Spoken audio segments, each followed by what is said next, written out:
Dear all, welcome. Welcome to a special day. It is one of the most important days of our students. It's presentation day of the FIFA Master final project. Very warm welcome to our students. I see you are a little bit nervous, quite excited, because you will be on center stage. Welcome, of course, all my colleagues, friends, family members from the students, and also those who watch us from pretty far, like Kevin in Oregon, and some closer that have helped you to prepare the presentation, Eloise and Celia somewhere in Zurich or Lausanne. Today, the final projects are being presented.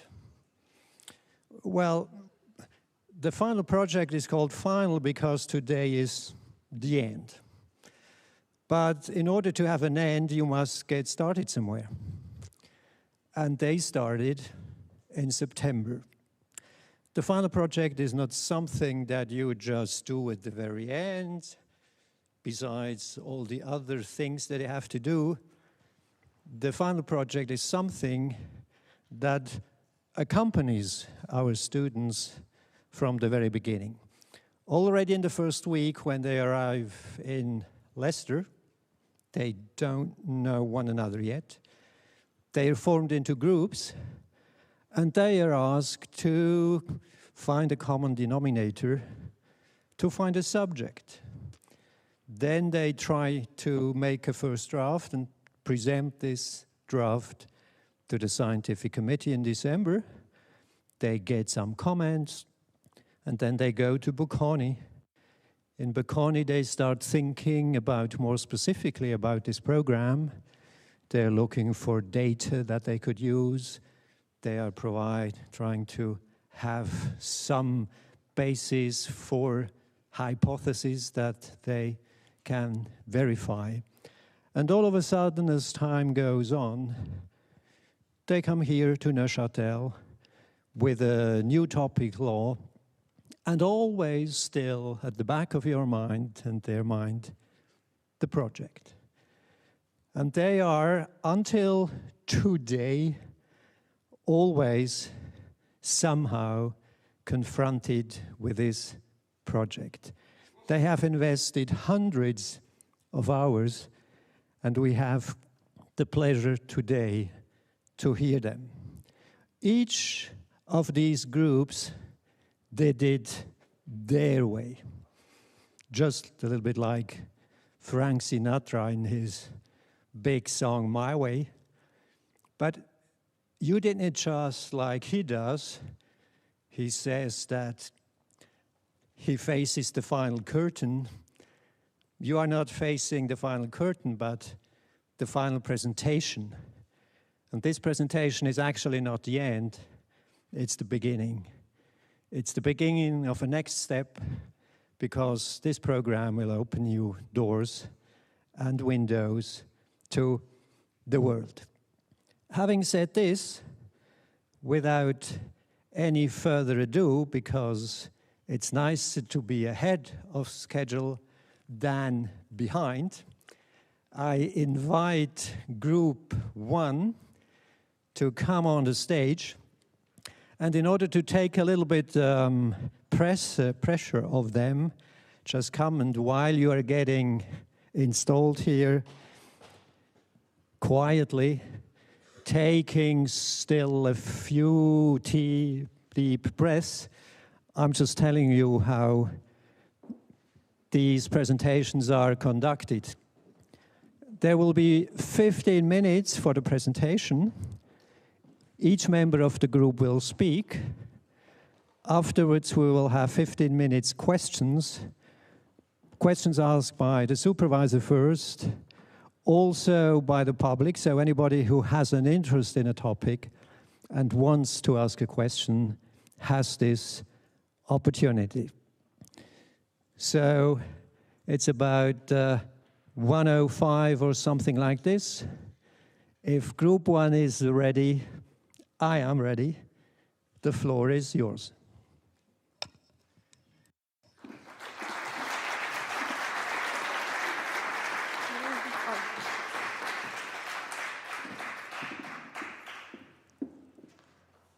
Are we supposed to find? Yeah, there you go.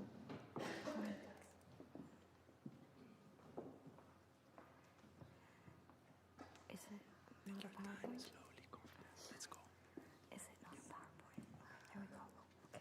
Okay. It's from the.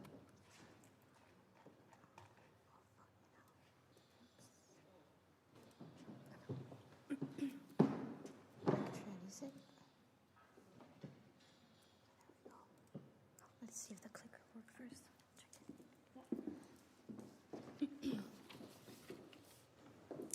Good afternoon, everyone. My name is Ashley, and together with my colleagues Ian, Robert, and Rita, we have the pleasure of kicking off today's presentations.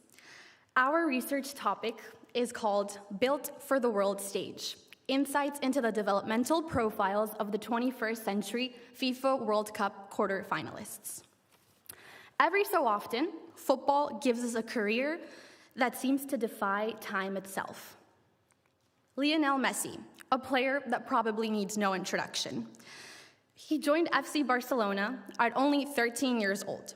He made his first team debut at 17, represented Argentina's senior team before he even turned 19, and lifted the FIFA World Cup at 35. If you remember from Sunday night's game, he also was one of the top players at the FIFA World Cup 2026. Although they lost, it does not matter, because at 39 years old, Messi was still playing in a FIFA World Cup final. Looking at a career like this, a simple question naturally emerges. How do players reach the top?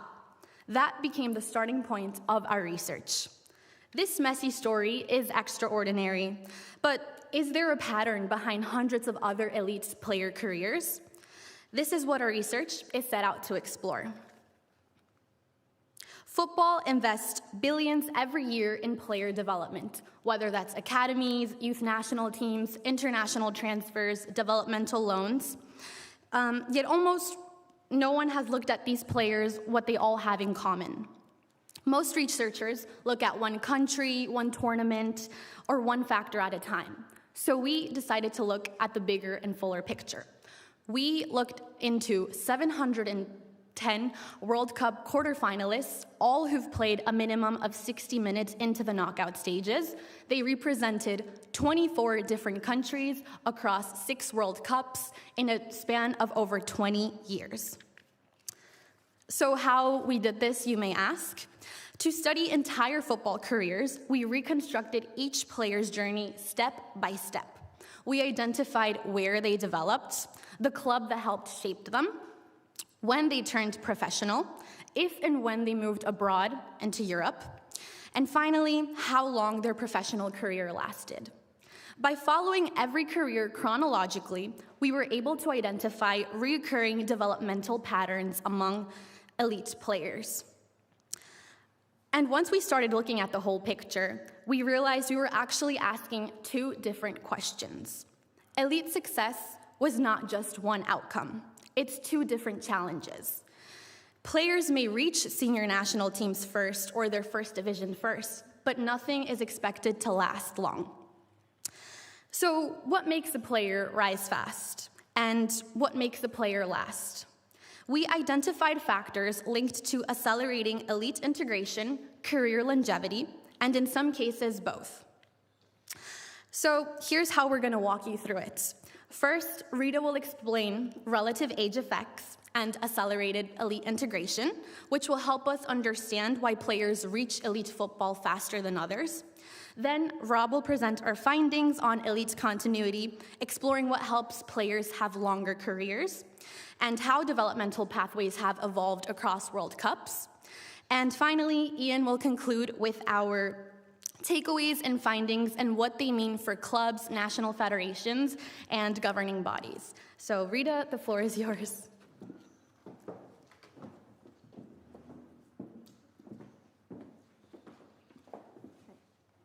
These are our 2 centralized questions. Thank you, Ashley. All right.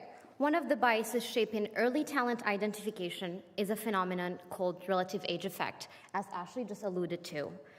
Picture two players, one of them born in January, the other one born in December, of the exact same year. Before a young athlete's body finishes developing, an 11-month gap can go a very long way. The January-born player is, on average, as you can imagine, more physically mature. That makes him more likely to be selected, more likely to get development opportunities because he is ready now. And coaches and federation look just for that, the instant result. The December-born player may have the same potential, or maybe even more than that. He just gets picked less. Why? Because he's born just too late? So how big is that gap really? We found one place where it shows more clearly than anywhere else in our data set. Our findings confirm this bias is real and visible in early youth selection, but starts slowly fading in adulthood. Among the players in our sample who participated in an under-17 World Cup, 45% of them were born in the first quarter, and it only goes downhill from there. Only 16% participated, or only 16% were born in the fourth quarter, nearly a 3-to-1 ratio. The bigger question it raises then, how many of these future players were never identified in the very first place? So, the selection bias that we just identified can shape who can get a chance at an early stage. But once a player gets that chance, what actually determines how fast he rises to senior international football? This will take us to the second finding of our research. Several things in our study turned out to be linked to reaching the senior national team early, including playing for the youth national team, training at a top club, and even moving abroad. All of them, we tested them individually and also collectively. They all mattered as accelerators, but to only a certain extent. Among the 710 quarterfinalists that we studied, one factor stood far above the rest, and that was the age at the first division, the golden one highlighted there. Even after accounting for everything else, players who reached first division football earliest were consistently the ones who reached senior international football fastest, faster than any of their other peers of the same quarterfinalists who arrived there later. If there's one single moment in a player's career that matters most, or a young player's career rather, that matters the most, that is it. And our interviews helped us understand just why. It's the daily exposure that changes everything. Sharper competition, faster decision-making process under pressure, and coaches capable of pushing a player right at the edge of what he can handle. That's what first division football gives the young player that no other environment can quite replicate. Now, you'd assume that all these factors that we covered that got a player somewhere faster can also get them there or are simply just good. Well, it can partially be true, but it's not always that simple. And that's what Rob will help us uncover in the next section. Thank you.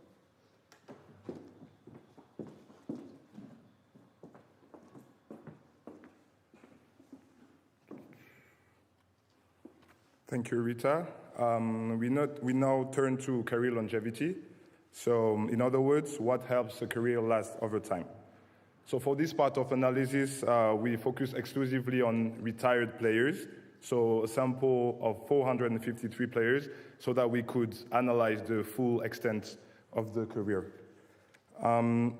We identified three main factors associated with longer careers.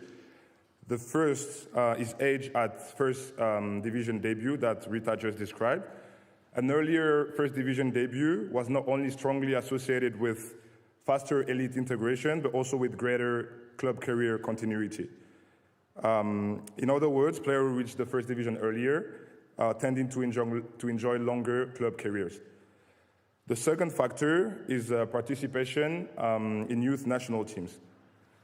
This one was also moved in the same direction on both fronts. Players who came to youth national teams tended to integrate senior international football earlier, but also at the same time, they tended to enjoy longer international careers than players without that youth international experience. So for those two factors, the story is consistent. Whatever helps a player rise early also tends to help him last longer. However, the third factor breaks that pattern. This is where the two dimensions stop moving together and start pulling apart. An earlier first international transfer was associated with faster elite integration as players tending to reach first division and senior international debut earlier. However, later first international transfer was generally associated with greater career longevity. But why is that? Our interviews and literature suggested several possible explanations. Players who remain longer in domestic environments may have more time to consolidate the physical, psychological, tactical development before adapting to a new environment and new country. By contrast, players who move abroad very early may face greater adaptation challenges, increased competition, and a greater career instability. Finally, we examine how players' development pathways evolved from 2002 and 2022. Our findings highlight three main trends. First, development pathways have accelerated. Players now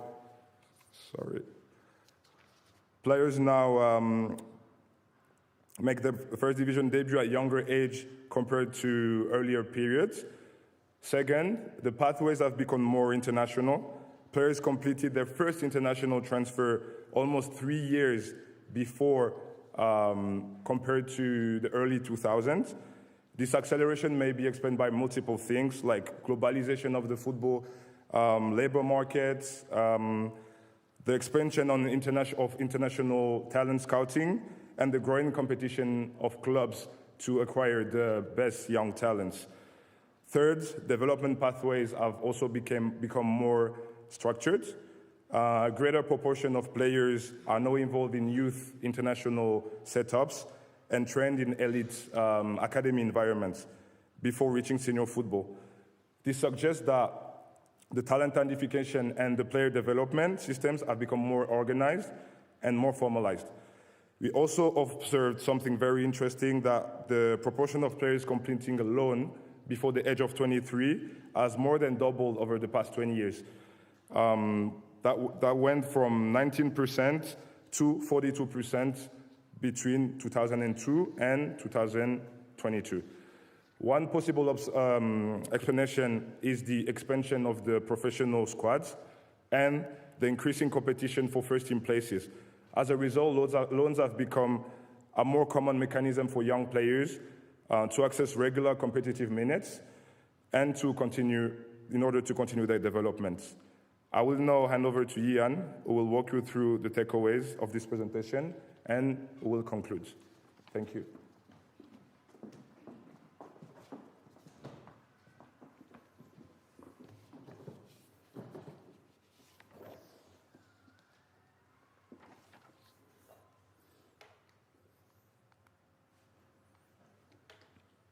Thank you, Rob. So to guide this project, we didn't stop at the numbers. We also wanted to understand where practical steps are already being taken and where some important questions remain wide open. So we are going to focus now on what the industry can take from all of this with some inspiring examples shared with us within our qualitative research. Starting with looking past who is biggest today toward who might be best in 10 years. A national federation is already changing the way they approach youth competitions. By removing the importance of results in matches before age 13, coaches no longer feel tempted to bring in physically developed players just to win today. Instead, they are encouraged to focus on developing players who have the potential to serve the senior national team in the future. That's how one federation is acting towards relative age effect. But these biases affect youth competitions everywhere. So what if youth in tournaments introduced a quota balancing participation across all birth quarters to prevent this selection bias? Awareness alone can spark change, but making a real impact takes structural safeguards. And when these players begin the transition from youth to senior football, it's fundamental to give opportunities for them, not only on training, but real minutes on competitive matches. As my colleague Rita brought it earlier, age at first division debut was the strongest was the strongest indicator both towards integration as well as longevity. There is a federation already acting on this matter by expanding the loan quotas per club, as well as creating dedicated transfer windows just for younger players, specifically to get them the competitive minutes sooner rather than later. Now on number 4, getting those minutes is only part of this story. What happens next, once a player starts drawing attention at the transfer market, also matters, of course. Our data showed a real trade-off. Early transfers abroad predicted faster integration, but later transfers predicted longer careers. As we saw earlier with my colleague Rob, the average age of a first transfer abroad dropped by almost 3 years across our sample between 2002 and 2022. Now let's add a human face on what early transfers might cost on the long run.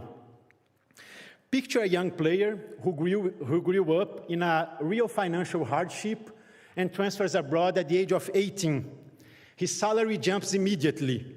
That kind of security, reached this early, can quietly remove the drive to keep improving and chasing the next level. It's the same search for a quick answer that can shape how this industry looks at a young talent. Remember, we opened with Messi's story and 2 questions. How do players reach the top, and how do they stay there? So as we come to the end of this presentation, we'd like to leave you with a reflection. What would it take for the industry to value a young player's entire developmental journey instead of searching for the next star? Thank you so much for your attention. We are now open for questions.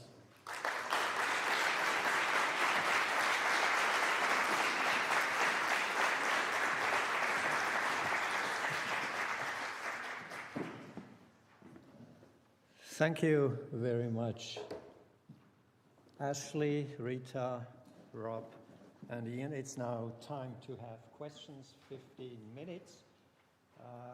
We have a supervisor. Each group has a supervisor. Professor Ruta has the word as supervisor. Yeah, we have many. I have one. Where are the mics? You can have mine if no one has one.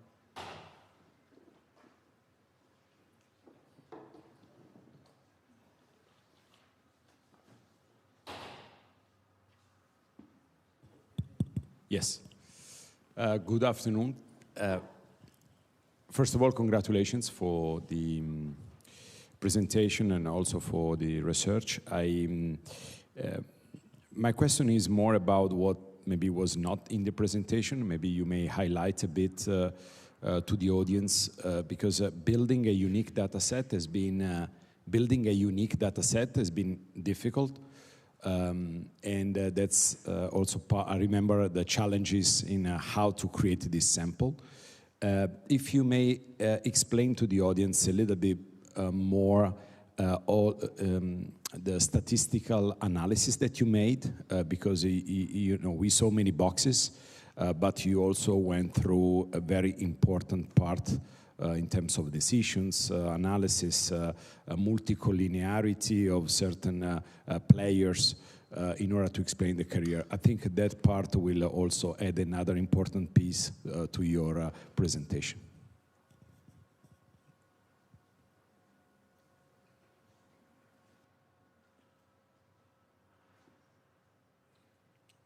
Thank you for the question.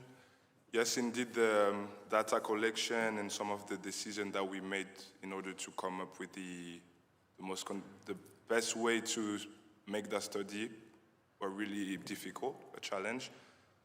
So in terms of, if I understood well the question, you asking about the statistical steps that we made, basically. So yes, the first one was basically understanding who were these players, so descriptive analysis of how many strikers, defenders, goalkeepers, how many countries represented, how many continents, how many players played in youth tournaments, under 17 World Cup, under 20 World Cup.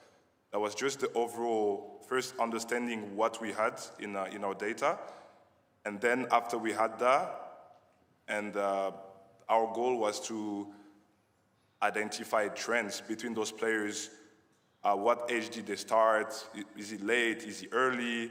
And what kind of favors these numbers? What made a player start earlier than another? What made a player retire earlier than another?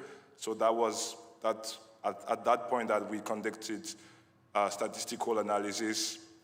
I don't want to get into too much detail, but yeah, it was ANOVA testing, linear regression, simple and multiple, chi-square as well, in order to come up with solid and statistically significant association, not just to have association based on numbers or based on chance, but to have a statistically robust result on everything that we presented.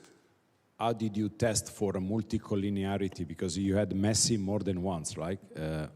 Just because in your data set, there are not 710 unique players, but you have some repetitions of certain players that played more than one edition of the World Cup. Can you just share this final piece just for our understanding of how difficult was your analysis?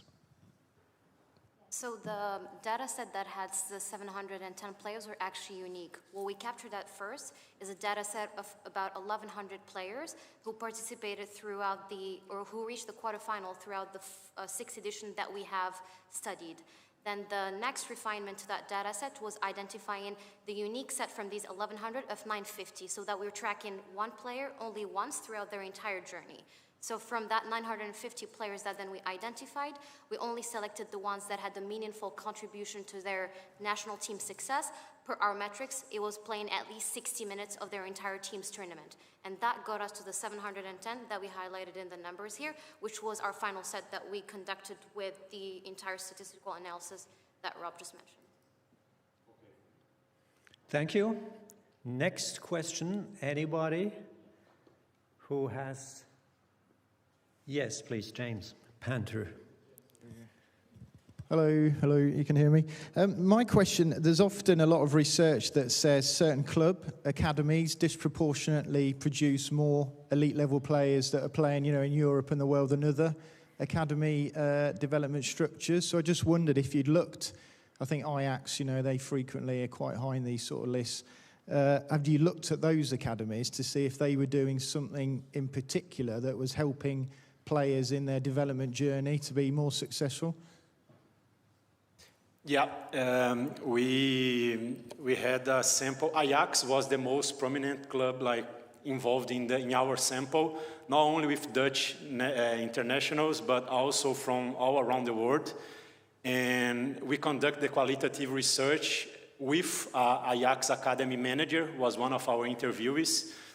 And he shared on this matter the culture they built around the young players. Because as they don't have broadcast money that amount as English clubs, as well as Spanish clubs, so they need to find a way to compete with them in a similar level. So they built this culture, and they invest money in the youth academy. And from there, they play these kids. They give minutes to them, and also as a money strategy in the market. So they play them, they value the players, and they sell the players to reinvest the money in the academy. And also qualifying for the Champions League, winning trophies, also contributes to this ecosystem. Thank you. I think the one thing that was interesting about Ajax to highlight is that their entire audience of fans is buying into this culture, which makes it a lot more special. Because when players then, when coaches then are willing to give minutes to young players, they don't get scrutinized for the performance if that young talent doesn't perform as well, because the fans are also buying into that entire culture. Mm-hmm. So I thought that was an interesting fact that you don't really see in many clubs. Yeah, they also, Casimir Westerveld, this professional that we interviewed from Ajax, he also said a sentence that very impactful to me. It was like, when young players make a mistake in a game, the supporters clap harder. Thank you. Or do you still have a question, Shane? Okay. Second or first reader, co-readers? Matt? Taylor? Hi, thank you very much. I just wanted to ask you about the mobility of footballers as one of your kind of variables. Say some very interesting things about the relationship between that and when it takes place and things like that. But I just wondered, kind of breaking it down and unpacking it a bit. I don't know whether your statistics do this, but you talk about not rushing abroad. Isn't the key factor here what abroad? What is abroad? So it depends where people are coming from and where they're going to in terms of understanding those questions. I think the moving abroad aspect is a little bit complicated when it comes to being born in a country and playing for another. So the way we took that variable is not necessarily the country that you represent, but as an example, if I was born in a different country but represented my parents' country, we would look at your developmental pathway and we wouldn't include it, consider it as mobility unless you moved out of the country we were actually born in. It doesn't necessarily have to be the one you represented, because there are so many factors that are baked into that. And so I think mobility in that instance is a little bit complicated, but we do base it off of where you were trained versus what you actually represent, if you've been trained in that specific country, if that was your question, and I understand. Yeah, that's part of it, but also I suppose the question is, a player who moves abroad, from a country in South America or an African country, may well be very different, of course, from the issues of those who move abroad from France or Germany, where there might be different definitions anyway of what elite means in those contexts. Yeah, absolutely. I think that's one of the limitations that we have also put in our study, that one, the definition of success for our study is very particular. Yeah. So successful means that you reach the quarterfinal of a FIFA World Cup here. Then if our study was any different, if we chose another metric or another definition of success, we would have had probably totally different results, which is definitely a limitation that we acknowledge here. It's really based on the specific success metric that we chose. Okay. Thank you. We have still time for one quickie question. Is there any question? Yes, please. Well, actually, there were two, so if we have two quick ones, we have a little bit. That's why I thought if I'm a little bit shorter with the introduction, we have a little more time to discuss. Hi, congrats on the presentation. I thought it was extremely interesting. I just wanted to ask, how do national federations kind of balance this long-term project of kind of growing a player slowly and steadily with the clubs, individual clubs, kind of aspirations to maybe sell a star player quickly abroad, or kind of their short-term visions, individual clubs compared to kind of national federations? I think most of the stakeholders have sometimes their own interests. Players, national teams don't prepare players for clubs, and clubs not necessarily prepare players for national teams. So that's maybe something that needs to be worked on more for national federations to collaborate more with clubs and vice versa, to kind of have a holistic plan to make sure the development of the players is optimized at all levels. But through our research and interviews, we did not have any insight that they might really be working together to build like a master plan for the development. So far it's mostly in the individual. Club cares about the club, and national team cares about the national team mainly.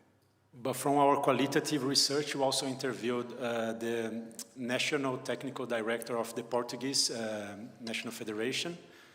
And he shared with us this example of like creating long quotas windows for young players. So it's a way to develop the players who are not getting minutes in specific teams because they have more competition, so they can move to other teams in Portugal, for example, to keep improving, to keep chasing the next level. So it's something that the National Federation is doing to improve club level, because these players are probably also might represent the national team later. Thank you. Can you give the mic, please, to the gentleman up there? That'll be our last question for this first group.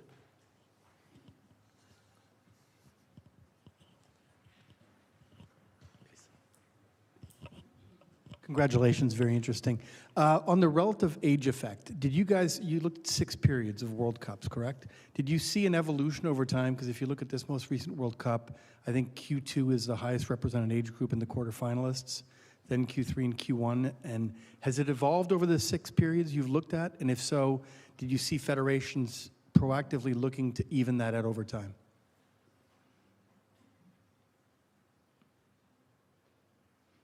Yeah, we did look at that in general in terms of our temporal patterns, but unfortunately, like you could see that trend that continues throughout the 6 periods that we identified. We actually broke them down into 3 when we evaluated the temporal. So we looked at 22 and 26 together, 2010 and 2014 together, and then 2018 and 2022 together.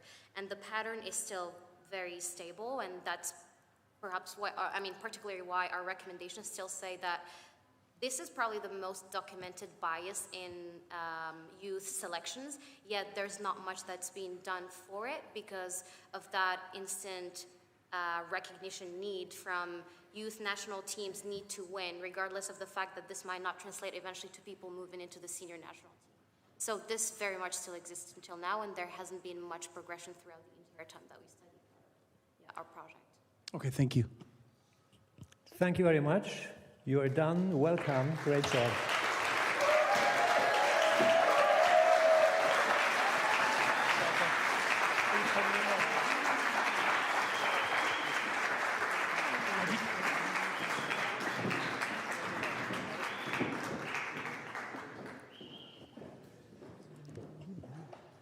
Now we are moving on to group 2.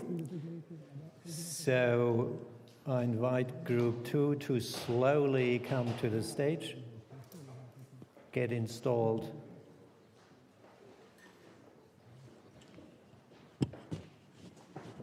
And then you may start.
Good afternoon, everyone. We're Group 2, and my name is Wang Zheng, joined with Xavier, Amr, and Luca. Thank you all for being here and joining us on a journey through our research, more than marquee signings. 4 leagues outside of Europe's elite, 1 decade, 1 bet. Sign a global star to grow the league. Messi in Miami, Ronaldo in Riyadh, Oscar in Shanghai, and Del Piero in Sydney. 4 signings, the whole world stopped to watch. But our project isn't about them. Behind every arrival the camera chased, there were thousands of transfers nobody photographed. We tracked 25,202 of them across 105 clubs within 11 seasons and read against 24 expert interviews. And it's the pattern of all those moves and the rules governing them that decided whether the famous signing built a league or broke it. That is why our project is called More Than Marquee Signings. Same instrument, 4 completely different shapes. 1 league spiked and collapsed. 1 surged late, One climbed steadily, one barely moved. Same bet, opposite result. And this leads to our research question. We couldn't help but ask, how does league governance shape international recruitment patterns and their alignment with stated objectives across leagues? Here's our answer up front. The Governance Recruitment Alignment Framework, a diagnostic that any league can run on published data before committing a single dime in 5 steps. Map who control recruitment and whether it's enforceable. Build the recruitment signature. Set it against the outcomes. Draw out the intent. And test. Do state objectives match actual behavior? Before we look at what each league did, we need to understand what they're built on. Football means something different in each country. A minor sport in the US and Australia, a national identity in Saudi Arabia, and a state project in China. Ownership differs just as such. MLS owns every player contract. For Saudi Arabia, the Public Investment Fund owns the biggest clubs. In China, it was private developers encouraged by state policy. In Australia, the club took over the league in 2021. Financial rules follow the same split. MLS and Australia have detailed salary controls. Saudi Arabia has no cap. And China only introduced the limits after 2019, once the damage was done. First, let's take a look at who these 4 leagues actually are in numbers. Luca, the stage is yours.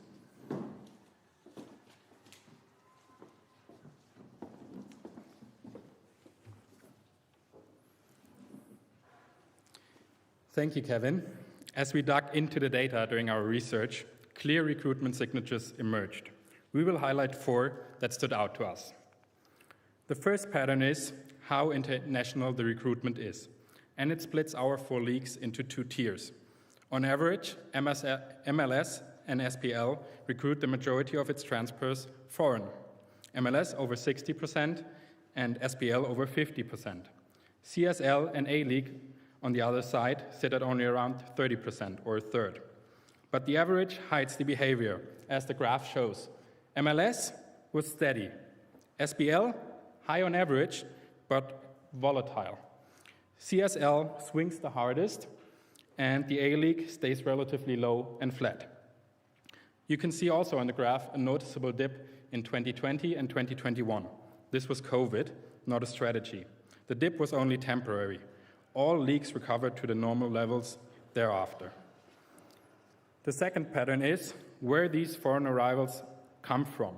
By nationality, there's a generally diverse pool, each league with its own character.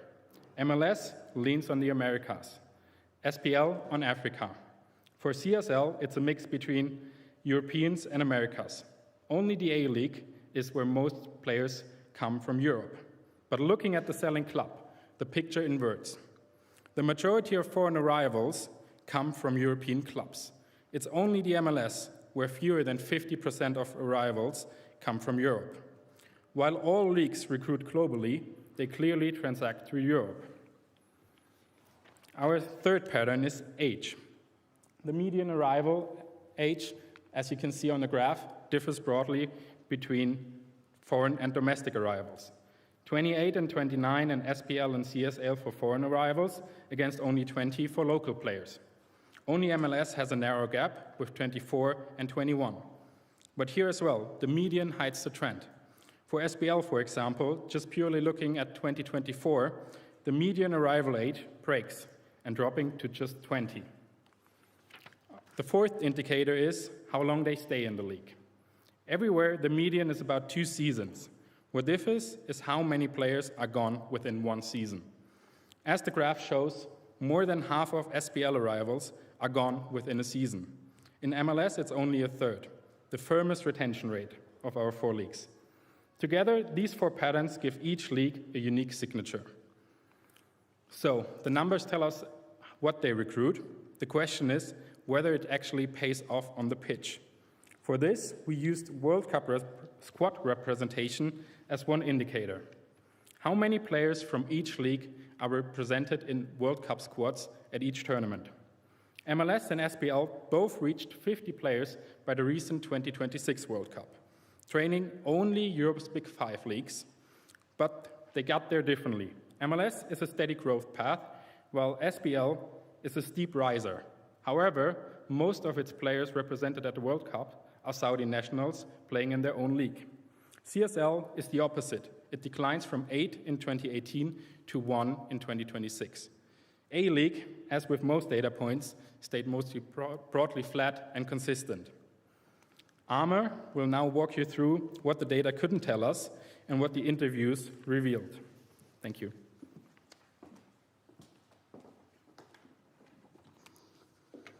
Thank you, Luca.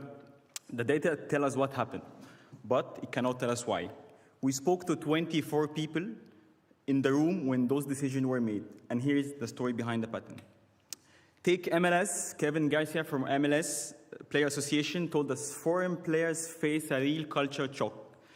4 different time zones, extreme weather conditions, mixed surfaces, and a real reliance model that nobody from a full-service European club is ready for. And that's why Americas dominate our origins data here, and not Europe.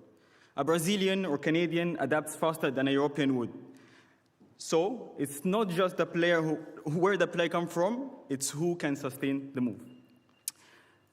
Next, Saudi Pro League. The Saudi Pro League faced an outside narrative, a retirement destination or a farmer league for aging stars collecting one last paycheck. Hisham Al-Amrani from Saudi Arabia Football Federation and FIFA Master alumni as well pushed back. People assumed it was a one-off. That has not been the case. The age data backs him up. Median arrival, as Luca mentioned, dropped sharply to 20 years old in 2024, and that wasn't incidental, it was intentional. SPL, it's not a retirement league, it's a league mid-pivot. The A-leagues, the most surprising case. Their spending chart sits flat almost to zero for a decade. James Kitchen from Football Australia and FIFA Master alumni as well told us the original strategy was commercial. Federation-owned marquee names like Del Piero, David Villa, and other foreign players signed just for visibility and not for development. And then the COVID hit. Peji Radanovic from Melbourne City said COVID impacted finances, it impacted broadcasting deals, so clubs starting pivoting toward playing more young players. And what they found instead was a real overseas value in young Australian talents. Nobody planned for this, and this wasn't invisible in the spending data. And then the finding that ties everything together, the Chinese Super League. At a league level, near half of all foreign players in the CSL were gone within a single season. And Francesco Gu, who work inside the 2 CSL clubs, told us that roughly 90% of players were chosen by agents, so it was agent-driven. Clubs weren't building squads, agents were filling them. But on the other side, at a club level, one team did the exact opposite. Shanghai Port SIPG kept Oscar, Hulk, and other players for 5 seasons plus, while every other club kept starting over. The same league, 1 season versus 5+, the model worked, nobody copied it, because the system never rewarded them for trying. And that brings us directly to the governance architecture. Why some leagues build those conditions by design, and why others only find them after a crisis. Over to you, Zab.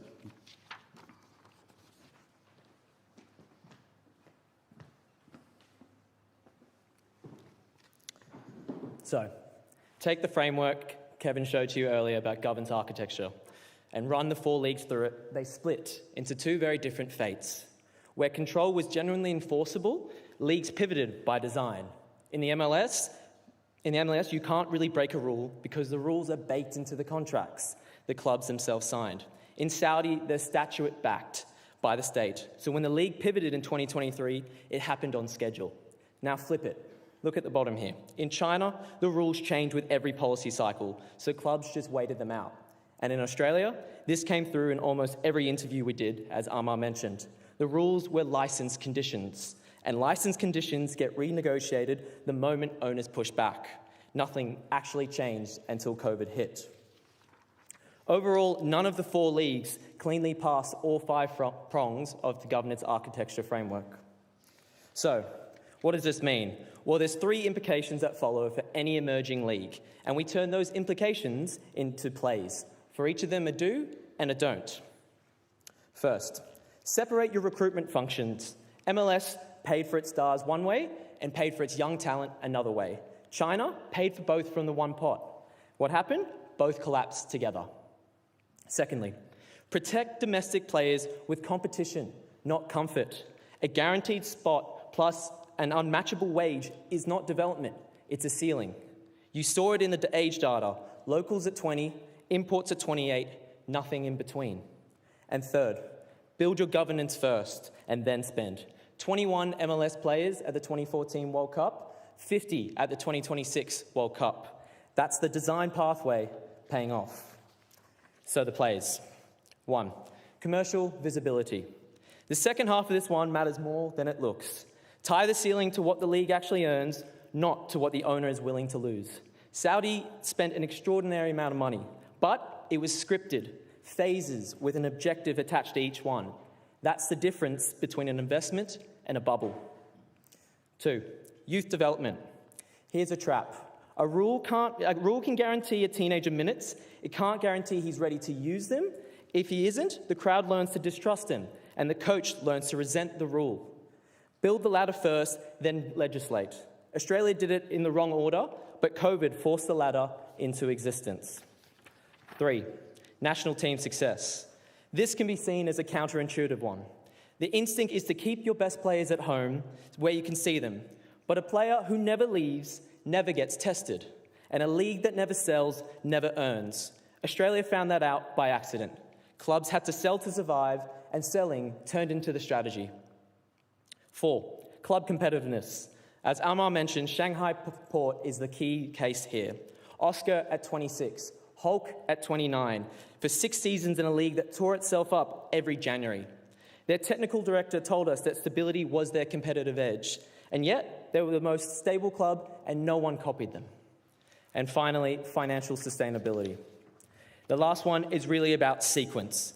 Every league in this study wrote its rules after the money arrived, except the MLS. China regulated after the crash.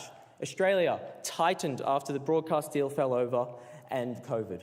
The rules were rarely wrong, they were just late. So, back to where we all started. Messi in Miami, Ronaldo in Riyadh, Oscar in Shanghai, Del Piero in Sydney. The difference between what those signings built and what they broke was never the player. It was the system each one walked into. International recruitment is more than marquee signings. Governance is not what follows success. It is what makes success survivable. Thank you.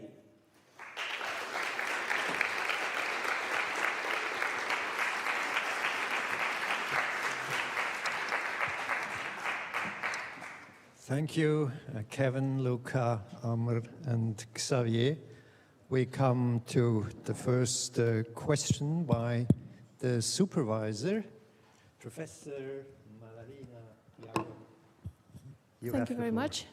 Thank you very much, Thomas. So, thank you for the presentation, and huge congratulations to you. It was a pleasure being your supervisor throughout this journey. I've learned a lot from your study, and I hope you also learn a lot from each other. So my question is the following. You have explained in your research that you have focused voluntarily on non-European leagues for reasons that you have explained. Now, I want you to make an effort and try to tell me, out of all of your recommendations here that you have presented and the ones that are in your paper, which one do you think would be the most transposable to a typical European league, and why? Meaning, what kind of, between the lessons that you have shown here on the screen, which lesson do you think would be the most important one to take by a European league? Thank you. Thank you, Madalena, for your question. I'd say the most transferable across the board is kind of one of the last things I touched on, which is sequence. It's so important to have these governance instruments and architecture rooted into the league, into the emerging league that you're trying to set up before the money comes in. Otherwise, you see what happens with China, it doesn't work in the long term. So I feel like that's probably the key one from my side. Yeah, to add on what Zaf said, comparing Saudi to China, actually, like the governance and the investment the Saudi made in like the workforce and the people who like manage the league, it's what make the difference. Because for China, they only invested mainly in signing marquee players and some technical stuff. But from the top level, they didn't invest much in people who manage the money, control the league, and separate the power and set the scene for the league itself. I think also in Europe we at the moment try or see in live how it is to run behind the clubs or the leagues doing their own thing with the financial regulations surrounding the budget and how much a club can spend. So if that would have been taken into account beforehand, before now every club just spends millions and millions of dollars with the Premier League making so much more money than everybody else, it would have been avoidable to have a clear set of rules beforehand and not wait until it's too late and now try to fix a system that's more or less already in despair. Just add a little bit on that. Even though it's not a major part of our research, but we also looked into the Belgium League and how also like other European clubs who have like a multi-club ownership. So when this is slowly getting into a pattern when it comes to international player recruitment for European leagues, that I think it is critical for the leagues and the FAs to be aware that governance should come first as either foreign investment or the league is booming in terms of these circumstances. Thank you. Thank you. Next question from the public. Any courageous people that want to know something? You can cook a little bit, grill these guys here on the bench. Oh yeah, how are you? I just wonder whether there is no classmate that has the courage. First off, congratulations. This is my first time seeing this project in full, so it was really, really cool to see. More of just how you guys saw the project. We talked a lot about China being at its peak and then collapsing. Of course, now we're looking at Saudi still building. In your point of view or in your study, did you see any trends align with the Chinese league? Do you have any fears with the Saudi Pro League as the years have gone on? And then if not, why do you think the Saudi Pro League is going to stay or at least settle like the MLS could? Yes, actually, that's also one of the questions that we had at first, because when we trying to dig into how Saudi Pro League works through our research, that we found that the investments are not just there to boom. They have like a very scripted process. First of all, having Ronaldo to raise the visibility, and secondly, the league starting to bringing in more famous players from the European top 5 leagues like Sadio Mane and Brozovic with these players, and then they suddenly have this new commercial deal, broadcasting deal booming in. And now, as mentioned, that is coming to a phase that the league is trying to have more younger players coming into the league, so that to have this complete circle of booming either the club competition and also helping the national team to success. Yeah, to add on this also, we didn't mention that in the presentation mainly, but in the document we have it. Like the Saudi especially, they have I would call it a department or a team. It's called PACE. PACE, it's Player Acquisition Center of Excellence. They appointed someone who's called Michael Imanello. He used to be technical director for AS Monaco and a Nigerian football legend. And now they are hiring someone else, it's called Jesus Arroyo, I think. And mainly, this department is to study why they're signing, what's the benefits of signing these players. And also, recently, if you looked at the media, they started to focus on young players to make the league sustainable. And one of the comments we had from the interviews from someone in Al Ahly SC Saudi club, he said that they had a meeting and he said that the next phase for them, they would start to invest more in other clubs than the top 5. So they want to change the league, not only to focus on the 5 or 4 PIF clubs, but also for the rest of the team to make the league in general all competitive, not only for the top 5 that everyone knows about. Thank you. Dino Ruta.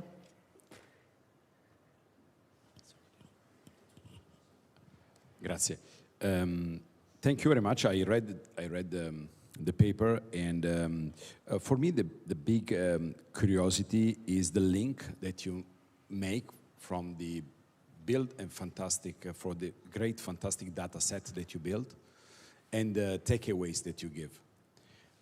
I don't see big relations. You know, you talk about budget, you talk about what the league should do. But based on what you wrote, for instance, you say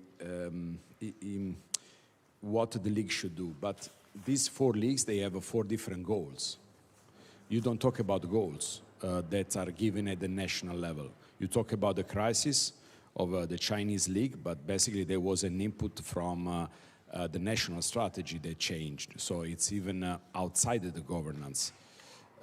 Or even, I think MLS is totally private owners. Saudi is a mixed, mainly public, and the other. So, for instance, among the many doubts that I have, what is in your opinion, how the ownership profile that you didn't touch in details can explain these results? Because at the end of the day, clubs, they have their own recruitment strategies. Even at MLS, the recruitment is done at the club level. So among this huge, big framework for a matter of time, I just want to ask you if the ownership between private and public can explain something in your model.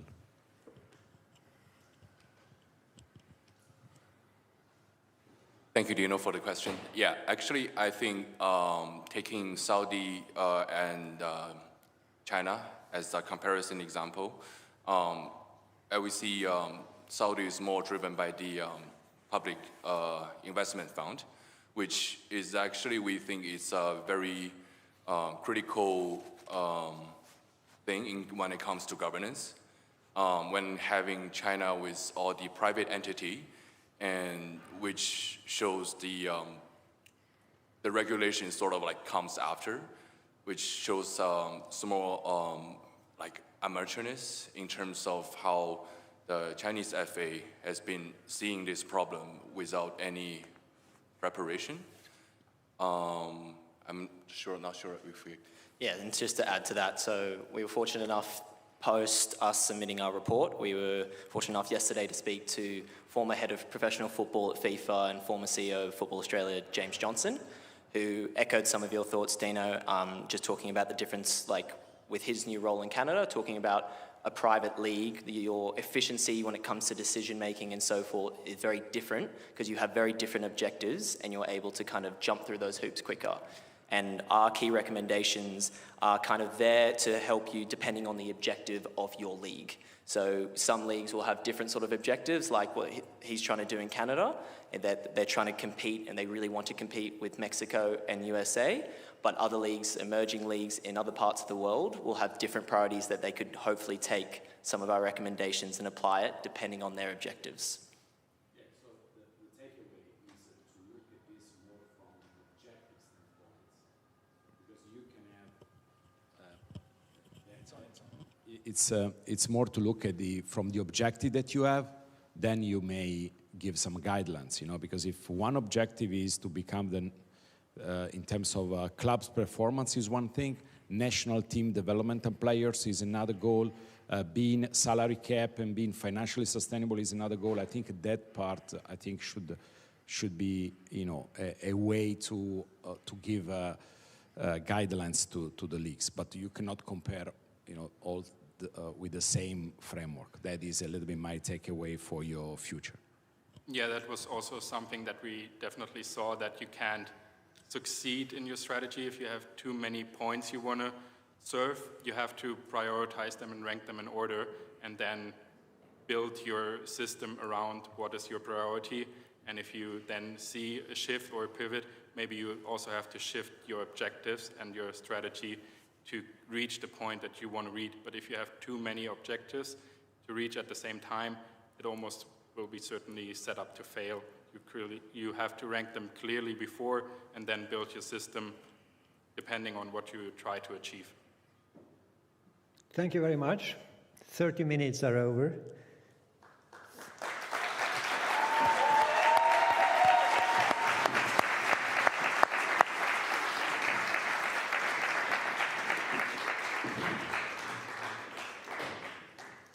And we come to the next group, Group 3, that will come on stage. And bring us then also already to the first break, because after 3 groups, we will have a break.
Good to go?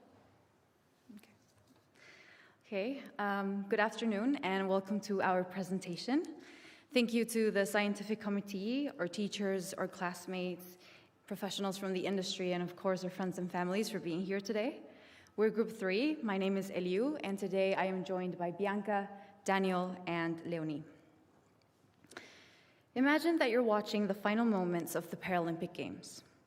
The current host city passes the flag to the next host city. The president of the International Paralympic Committee, also known as the IPC, declares the Games closed. The cauldron slowly fades and extinguishes. The broadcast trucks pack up and leave the stadium. The crowds go home. And then, silence. For the next 1,400 days until the Games, parasports live in the dark. Today, we will explore what happens to individual summer parasports between the Games. Here's the situation. Parasport has never been more visible. The Paris 2024 Paralympic Games drew an audience roughly the size of the Rio 2016 Olympic Games, along with the demographic sponsors dream of: educated, high income, and gender balanced. But that visibility and most of the money and attention behind it is tied to one thing: the Paralympic cycle. Every 4 years, there is a spike, and in between, a trough. The whole system is anchored to the Games. However, parasport isn't a single entity. It's fragmented across very different institutional setups. We studied 6 individual summer parasports across 3 governance types. Type 1, which are independent federations or run by the IPC, including paraswimming, governed by World Paraswimming, operating under the IPC, and wheelchair fencing, governed by World Ability Sport. Type 2, where parasports are integrated into able-bodied federations, but hold separate championships, like wheelchair tennis, governed by World Tennis, and para-badminton, governed by Badminton World Federation, also known as BWF. And Type 3, which are fully fused with the able-bodied federations and host simultaneous championships, which is the case of para-rowing, governed by World Rowing, and para-triathlon, governed by World Triathlon. Which leads us to our question: Does integration with able-bodied federations strengthen or weaken a parasports dependency on the Paralympic Games? We suspected the answer would be complex, so we tested it. Our evidence is both quantitative and qualitative. We conducted 20 semi-structured interviews across all 6 sports with officials from international federations, national Paralympic committees, the IPC, and the Association of Paralympic Sports Organizations, known as APSO, read against each federation's own statutes, budgets, and calendars. Our answer? Integration helps, but only if it's done right. It doesn't eliminate dependency on the Games, it relocates it, and it makes it harder to see. So structural autonomy isn't a simple integrated versus separated question. It's more complicated than that, and we will show you why. Now, I hand it over to Bianca to further explain our results.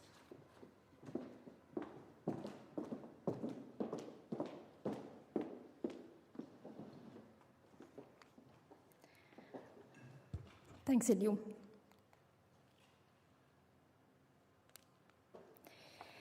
But before we go further, let's clarify the 2 key concepts of our analysis: autonomy and dependency. Autonomy relates to the level of integration of the para-federation within the able-bodied one, whereas dependency relates to the reliance on the Paralympic Games. One federation could be fully integrated within the able-bodied one, keep some level of autonomy, and still be dependent on the Games. In the next few minutes, we will show you how these 2 variables may diverge and how that helps answer our question. 4 arguments support our main finding related to the 4 dimensions of our analysis: governance, funding, media and visibility, and competition continuity, each with its own proofs. And together, they all point to the same conclusion: integration alone doesn't solve the dependency issue. But let's start with the first one, which is governance. Now picture 2 rooms inside of World Tennis, the International Tennis Federation. In the first room, there are some officials from wheelchair tennis, the para version of the sport, that are sitting at the table where the main decisions are being taken. And these represent a clear delegation of authority. Then there is a second room, where a separate, different meeting is happening. Here is where broadcasting rights and sponsorship deals are getting signed. And wheelchair tennis isn't in that room at all. And that's the first thing that we found. Autonomy splits in 2. There is managerial autonomy on one side, which relates to who runs the sport on a day-to-day basis, and then there is financial autonomy, who controls the money and the commercial rights. And the key finding here is those 2, they don't move together. They can point in opposite directions. And that's our first proof. Integration doesn't resolve dependency. It just decides which direction it takes. And then there is our second argument related to funding. Funding is where things get even more complicated, because here, dependency doesn't just split, it may disappear. Follow one grant. The same 25,000 euros that the IPC is sending every year to each and every para-federation, irrespective of the governance size or type. In para-fencing, which is run by an independent federation, this is visible, but is not sufficient. Every Games year, they produce a deficit. Send now the same grant to a fully integrated Type 3 sport, like World Triathlon, for example. They estimate an investment of over $1 million a year in the para-federation, in the para-version of the sport. But no annual report isolates it. We can't see it. So what happened to dependency? Dependency isn't just gone. It becomes non-auditable. And that's our second proof, and the pattern for this whole talk. Integration doesn't remove the dependency. It just makes it harder to see it. Because what cannot be measured cannot be protected. But integration does deliver something real too. And I'll now give the floor to Daniel to explain our next 2 arguments.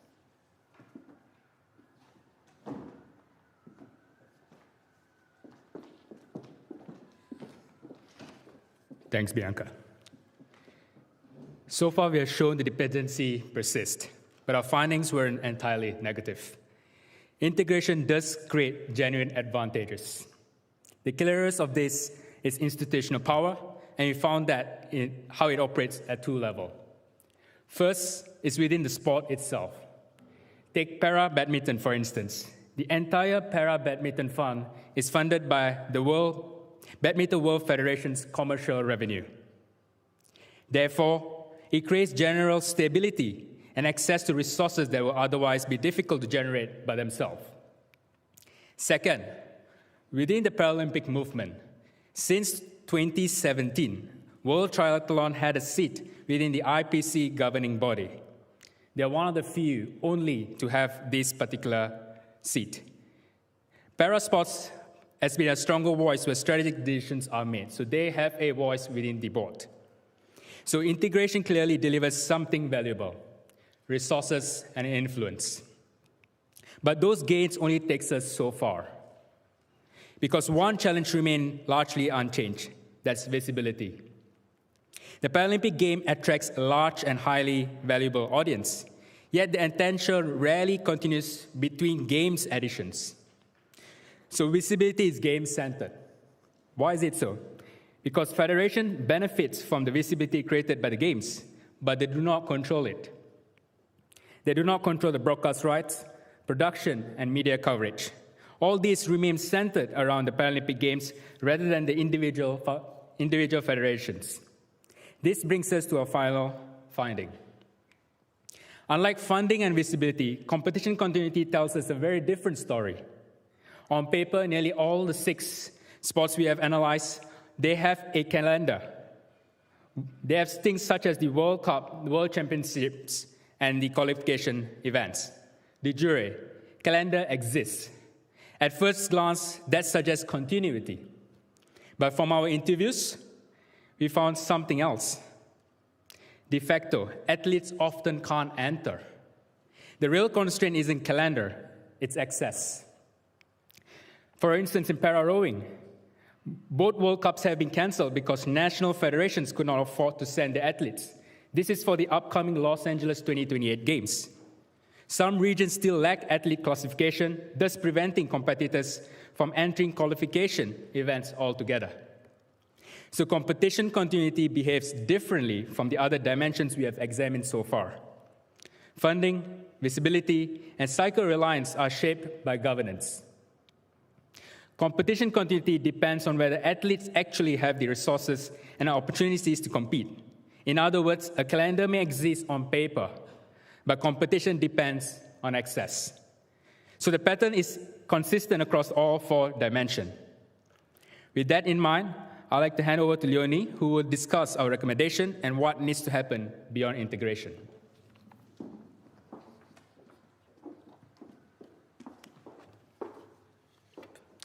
Thank you, Daniel.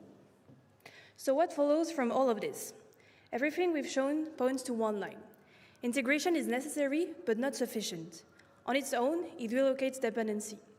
What turns integration into real autonomy is 3 things: enforceable standards, protected resources, and genuine representation. With that in mind, we'd like to give our recommendation to the 4 actors who can actually move this. First, the International Paralympic Committee. Close the redistribution gap.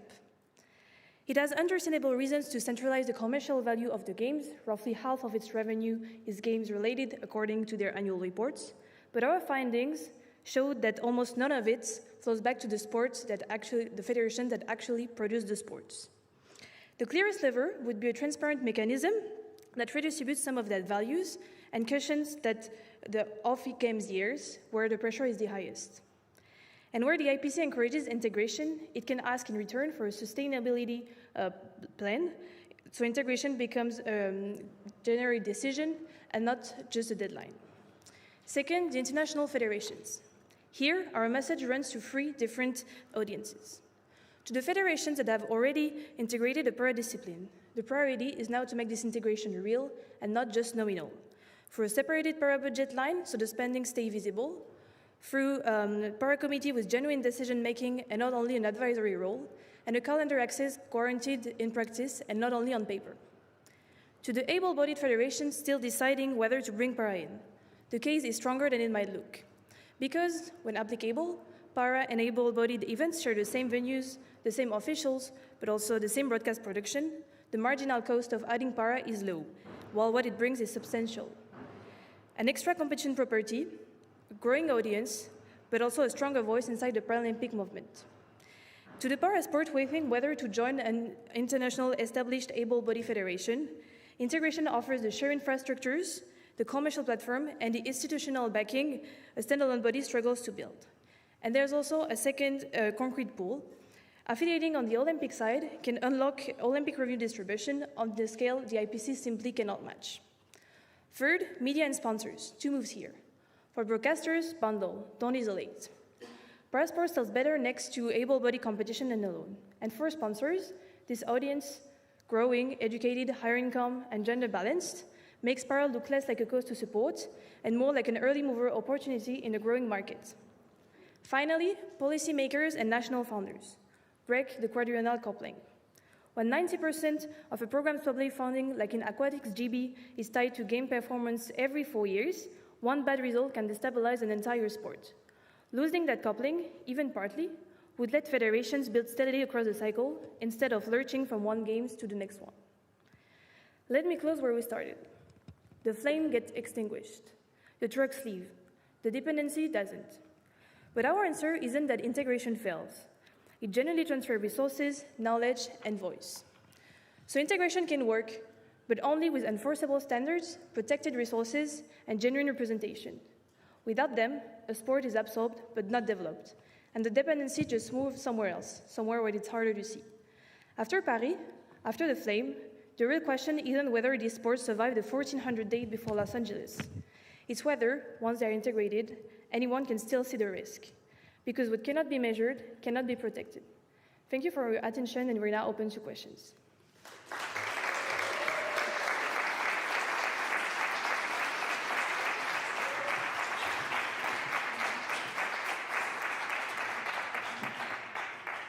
Thank you, Eliu, Bianca, Daniel, and Leonie. We come to the question. By the way, I'm now an owner of a new handy. That's quite handy. We come to the supervisor. I think that is Heather, Professor Heather Dichter is the supervisor. Please, you have the floor. Thank you very much. So thank you for sharing all of your conclusions and recommendations from your research. And I was wondering if you could talk a little bit about how your conclusions and recommendations either align or don't align with the existing scholarship on parasport governance.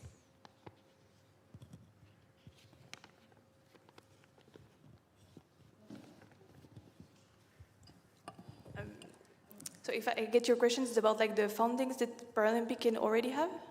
So what you've come up with, what your research has determined, how does that relate to what already exists in scholarship?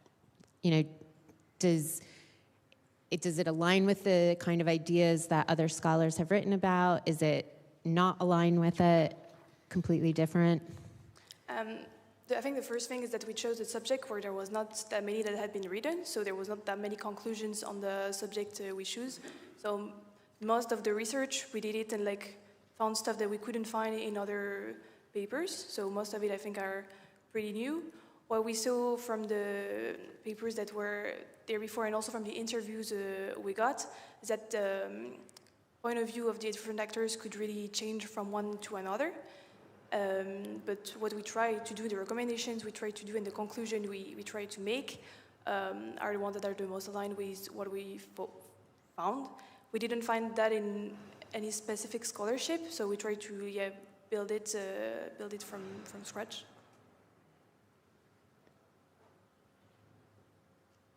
Are you satisfied with the question? So we can. Next question from the public. Is anyone courageous? And otherwise, we have the co-readers. Madalena, you have the floor. Thank you. Thank you very much for your topic. It was also a very, very interesting topic, and I learned a lot from your research. My question is a bit probably adjacent to your research. You've talked at a certain point in the paper about the multiplication of the number of parasport bodies. And I was wondering if, from a strictly financial point of view, you think that's a good idea to multiply the number of parasports, seeing that probably they won't have enough funding? Or do you think that there's something to be developed in order to ensure that lack of dependency towards the Paralympic Games? I'm not sure if my question is clear, but if it's not, just ask me. No, I think the question was clear. First of all, what we found in our study is for the parasport that already existed, there is already an issue with funding, with raising money, with sponsorship, broadcasting rights. So we think that the structure is not there at the moment with the sports that we already seen in the parasport ecosystem. So it would be easier and better to start to develop the existing sports instead of multiplying the sports that are already in the landscape. It's already complicated, it's already fragmented, it's already, it comes with a lot of challenges, many more challenges compared to able-bodied sports. So it would be probably easier to develop and to have a better structure for the existing ones.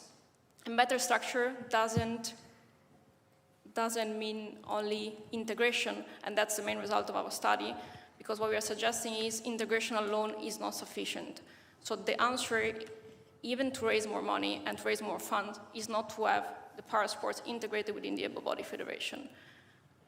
If integration is done, has to be done in a smart way, and this comes out to funding as well. Because one issue is when there is an absorption of the priorities of the parasports within the able-bodied federation, and if there is integration, and when it comes to funding, the parasport priorities are not put at the same level as the able-bodied version of the sport, then this can be detrimental for funding. Thank you. Next question, Professor Marco Elefanti. Thanks for your research. Paralympic movement needs our support, and your analysis may be so useful in this direction. I ask you, you analyzed the role of federation and the role of Olympic movement to try to close the gap between the two Paralympic moment every 4 years. Do you think that may be involved other stakeholders to support the movement? At the end of your presentation, you speak about policymaker and broadcast and so on. Maybe fundamentally in the future to support the Paralympic movements, in your opinion? That stakeholder or some other stakeholder to support the movement?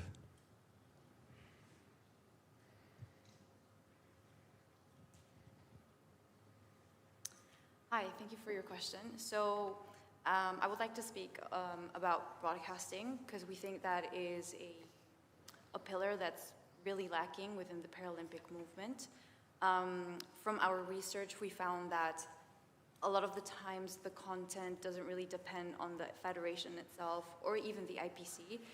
You kind of give the power to the broadcasters, and you really have no say, and a lot of them tend to drop, for example, the content. Mm-hmm. So I think that's something we can really work on. It's not that there's a lack of interest from the public itself, because with the last edition, we saw that there was actually a lot of viewership, but there was more viewership because technology is evolving. Now we have social media as well, so broadcasting isn't the only responsible for telling a story. Now it's content creation as well, whether you're the social media manager of the IPC or a federation, or even the athletes themselves, which I think is also important. to give the voice to the athletes themselves, and they can create also their own narrative.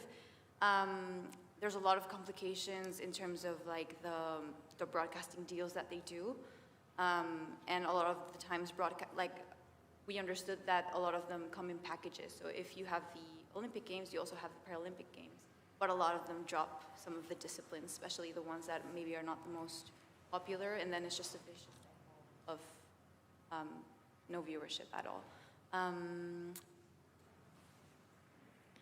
Policymaker, the policymaker may be a supporter of the Paralympic movement, in your opinion, too? Policymaker, government, and so on. Yeah, I think it has to be, and that's something that also came out when we had interviews with the national Paralympic committees. So we got interviews with the French one and the Canadian one. And for example, I remember from the Canadian one, they was telling us that the support from the government was mainly based on the money they got from the Vancouver Olympics, so which is starting to be a bit years ago. And that's since then, money isn't worth the same. So like there's a lack of support. So of course, the government should be a great actor in this. And there's also one other point linked to the National Paralympic Committee that we discussed with them.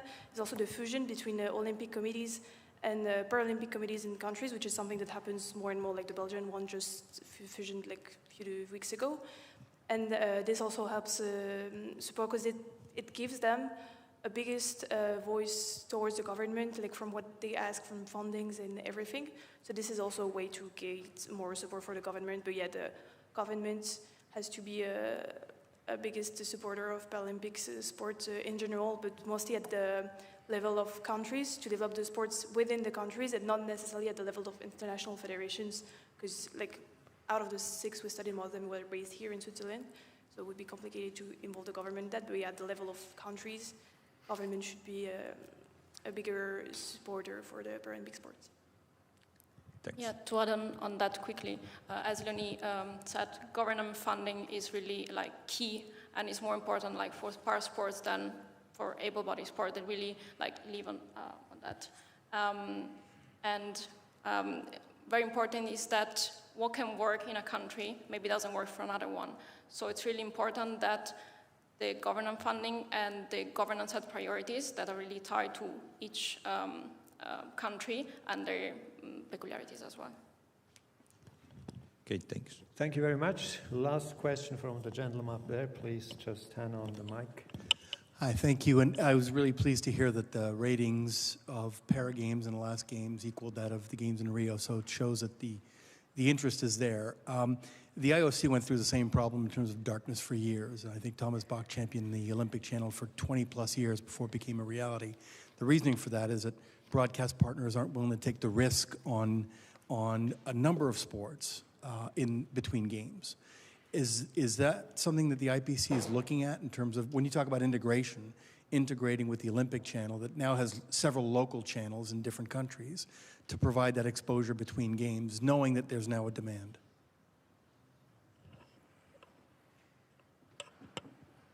Sorry if I understood your question again. You're trying to say how Olympics is trying to integrate Paralympic Games within... No, I'm asking if that's something you've seen, right? The Olympic channel has been around for 10 years now, and it provides exposure between games. So it solves the darkness issue for non-para sports that aren't, you know, soccer, hockey, basketball, et cetera. Has the IPC looked at integrating with the Olympic channel to get exposure for para games between games and relieve some of the darkness? I think based on our interviews so far, they have in mind, but at the moment they're trying to separate both entities altogether, because Olympics has its own agenda and its own movement, and Paralympic has its own agenda and movement. So far it's separated, but they are positive in the sense where they are thinking of integrating in the future. So there's possibilities there. But when it's going to happen, it's still on the discussions phase. Thank you. Thank you very much. That's it. We've gained...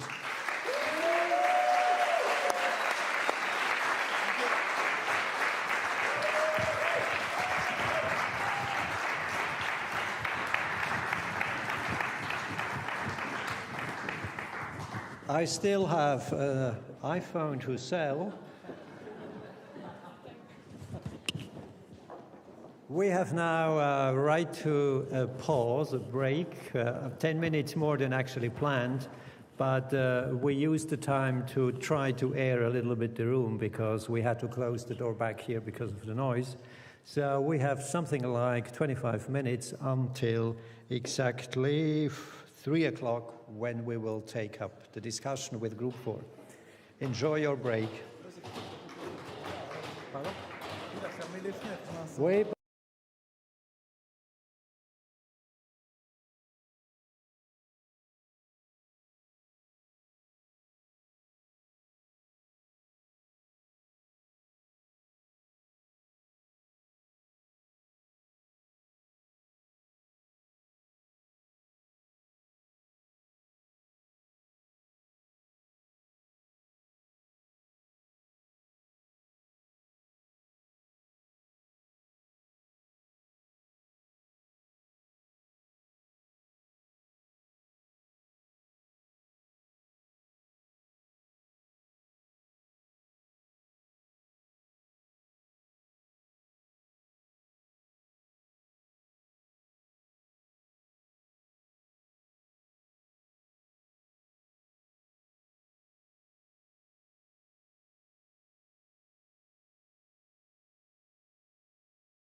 It's practically 3 o'clock. We can take up our next round. I have the opportunity just to salute the arrival of the Vice Chancellor of DMU, who joins us. It's a pleasure, Katie, to have you here. Thank you for taking the time. And I invite group 4 to come here to the floor. I just add that here in the corner we have opened the 2 doors. If it's getting too noisy, you might see me disappear for 30 seconds and then close there the door, but I will show up again, so don't be worried.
Good afternoon to the Scientific Committee. Oh.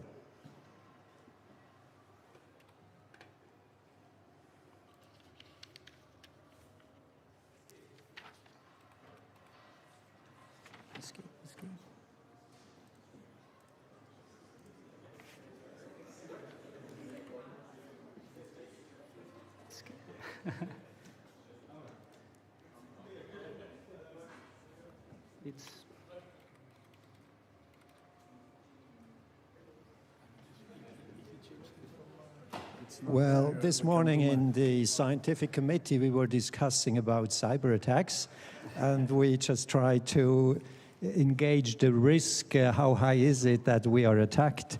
I'm not sure. Well, we have already the first exercise that we probably provoked, but we hope that we will be able to fix it. And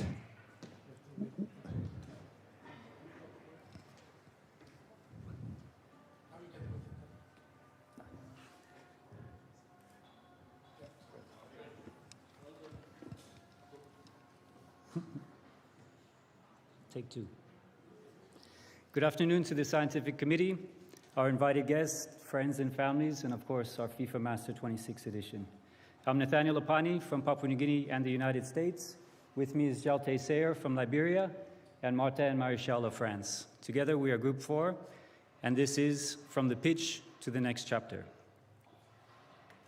Before I get into what we've studied, I want you to hear it from someone who lives it. And I know that I've been successful in teams where, in teams with a lot of money and things like that. So I'm probably in that kind of top percent where I've been smart, but at the same time you've had to be smart to do that. I know that that's not the way for, probably 99.9% of women's players. You do have to think about life after football. That was Lucy Bronze, England international, Chelsea right back, one of the best players of her generation. She was asked whether women footballers can afford to retire. You heard her answer. The 1% probably can. The other 99% can't retire on what football pays them. So they have to think about life after football while they're still playing. The answer is what drew us, the 3 of us, to this topic. Yes, 3 men studying women's football. We thought carefully about that, and we came back to the same thing every time. This is the question the game has not yet answered. For anyone. Another England international, Karen Carney, put the challenge simply. Keep one eye on the ball and the other one towards your future. Our research asks what the game is doing to make that possible. And on this question, it is actually the women's game that is showing exactly what needs to be done. The voices you hear today are theirs. All players surveyed and industry experts interviewed, most of them women. Our job was to gather the evidence and put it in front of you. So let's start with something nobody in this room will argue. Women's football is growing at an unprecedented pace. Crowds, money, contracts, attention. That's the good news. Here's the problem.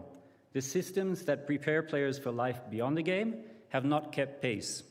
Careers end around 30, and the working life that follows lasts twice as long as the career itself. From that, two questions follow, and they decide whether this growth lasts. One, what is the game doing to help players make that transition? And two, what are players doing to prepare themselves? The professionals planning ahead, and the amateurs whose daily lives already demanded. Here's our answer up front. Build the exit into the game. 3 verbs carry that. Embed, make preparing for the future part of player development from youth level, as normal as training. Communicate, where support already exists, make sure players can actually see it. And build, where nothing exists, create it, and make someone accountable to it. Do that, and players learn early that preparing matters, and they gain real options to grow inside and outside the game. I'll share 4 quick definitions to provide the necessary context. Post-career transition, the move from playing into life and work after sport. Dual career, combining football with study, work, training, or indeed motherhood. 2 ecosystems. We compared a developed professional environment, England and Spain, with a developing, largely amateur one, Papua New Guinea and Liberia. The meaningful differences run between those 2 environments, not between the countries. And finally, preparedness. It has 2 sides, financial and psychological, and they don't always move together. Keep that one in mind. Our evidence, 52 players surveyed, 25 professional, 27 amateur, 11 expert interviews, from clubs and leagues to federations, unions, confederations, and FIFA at the top. The reality on the ground and the governance meant to support it. And policy analysis across all 4 countries, where players and experts and documents disagree, that gap is itself a finding. Now let me hand you over to Sayer to delve further into the evidence.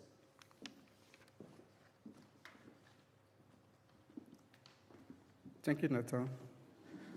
Our research findings have been categorized into 5 thematic areas. Our research shows that women footballers prepare earlier for post-career transition than their male counterpart. However, this is not as a result of an institutional design, but rather as a result of financial necessity. Therefore, our finding shows that the assumption of necessity breed preparedness has clear limits. Through our research, we have discovered an awareness preparedness gap. Why survey players think frequently about life after football, and most of them do not have control, they mention to us that they still worry about what happened afterward. This indicates that the objective activities and subjective readiness evolve independently, leaving many players vulnerable when retirement eventually comes. This brings us to our next question, which we mention as the retirement anxiety paradox. This is paradoxical to us because in developed system, where players are more prepared than in developing system, yet they appear more anxious than their counterpart in developing system. We ask the question, why? And the answer to that is clear. Football is more often a full-time occupation, a central part of their identity, and a livelihood that they enjoy doing. As compared to their counterparts from developing nations, leaving football is like getting a part of their life cut off. In order to resolve this, we asked the question, how are you guys solving this? And the answer to that clearly shows that 83% of our respondents spoke to us and clearly say they are pursuing education while playing football.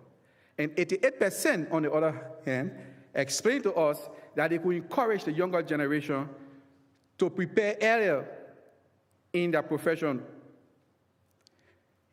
In the eyes of the player, the football ecosystem is largely absent from their career development path.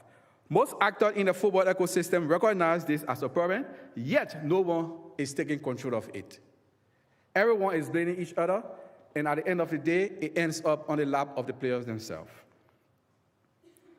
We also identified that the issue of gender inequality plays a major role. 92%, this is by far most result, our strongest result. It shows that they believe that it's because of their gender, that's why they are being disadvantaged. 75%, on the other hand, argue that their male counterpart receive better post-career planning than they do. We then asked the question, why does the gap persist from the football ecosystem? To answer this, our fifth and final findings clearly states that there are three compound barriers. First is the economic. This speaks about women's football budget being very low and still subordinate to men's team performance. The second is cultural barrier, which are most acute in developing contexts. Gender stereotype, family expectation, and pressure from the community constitute this. The last is the structural barrier, like player mobility, short contracts, limited program skills, and relatively young institutions. These barriers reinforce one another and made effective preparation much more difficult. My colleague, Marty, will now take you through why our gap exists and our recommendations.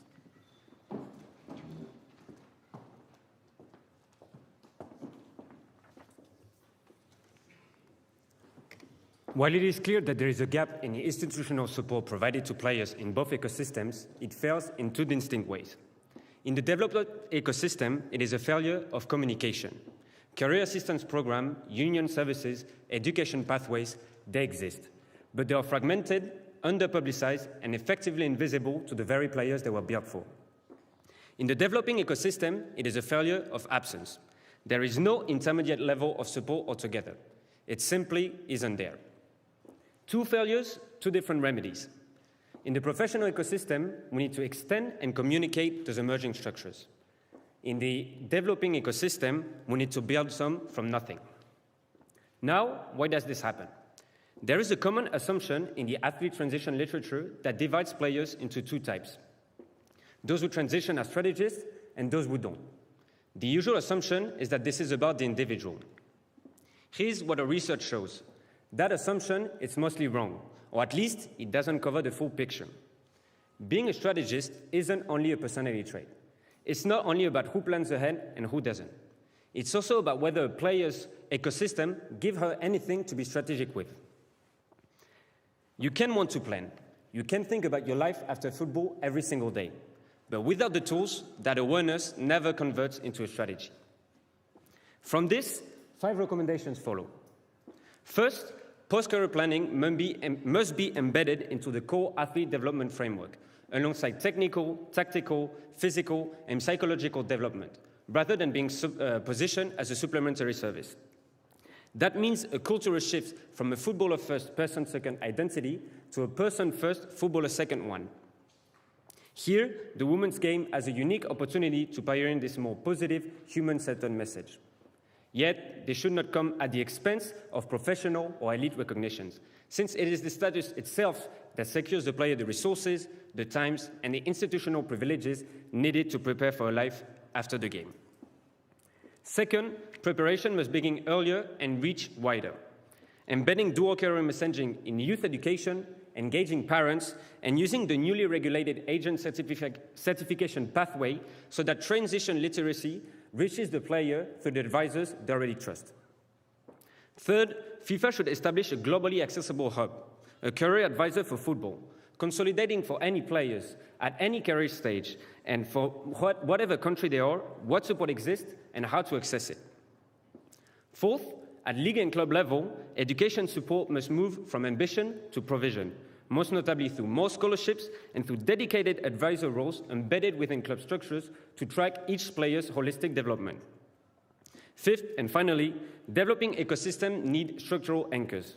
A formal post-career unit at confederation level whose responsibility and resources cascade down to member associations, creating a chain of institutional accountability that currently doesn't exist. Beyond player welfare, there is another argument that gives this recommendation weight. Investing in players' second life isn't just charity. It's also an investment for the future of the game. Players who are treated well while they play are most likely to stay in the game after they play, as coaches, as managers, as administrators. They become exactly the human capital the game will need in the next decades. Ultimately, the growth of women's football will be measured in attendances, in broadcast deals, in the size of professional contracts. Those numbers will make the headlines. But there is another measure, quieter, slower, and easier to overlook. What happens to these players when they stop playing? Our research found something worth sitting with. Those players are not failing to prepare. Those players are not indifferent to their futures. They are already doing their part, preparing with whatever their context gives them. What they lack isn't willingness. What they lack is structure. The next chapter of this player's life is going to be written either way. The only question the game gets to answer is whether it hands them the pen or leaves them to find one on their own. That is a responsibility football can now afford. It can no longer afford to defer it. Thank you very much.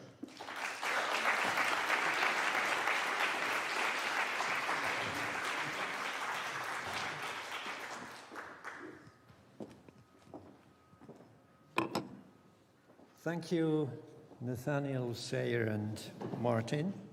We have questions, and someone is already very eager to ask you the first question. That is Matt. You have the floor, Matt. Go ahead. Yeah, I have to, don't I? As I'm the you supervisor. have to, yes. You do. I'm eager anyway. Thanks, first of all. I appreciate being such an easy group to supervise. So I really enjoyed that, and I enjoyed the work you produced. What I wanted to ask, I guess, in many ways, the core of this, how to actually put this into action, are the barriers that you talked about, the kind of the structural, contextual barriers.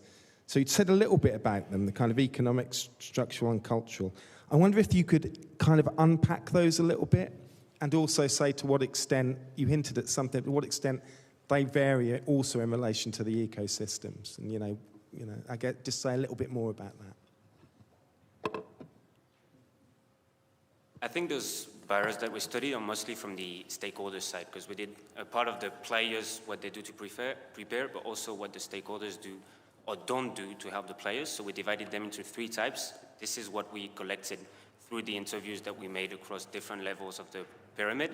So economic, usually when we, for example, interviewed people from clubs, they would say that the women's budget is usually small, dependent on first-team performance, so they will invest in what matters, so like coach, physios, and they won't necessarily invest into somebody that can support the players. Obviously, in the WSL in England, this is something like they have bigger budgets, so it is something that already exists where you already have advisor roles, but in smaller clubs or smaller leagues, this is something that doesn't exist.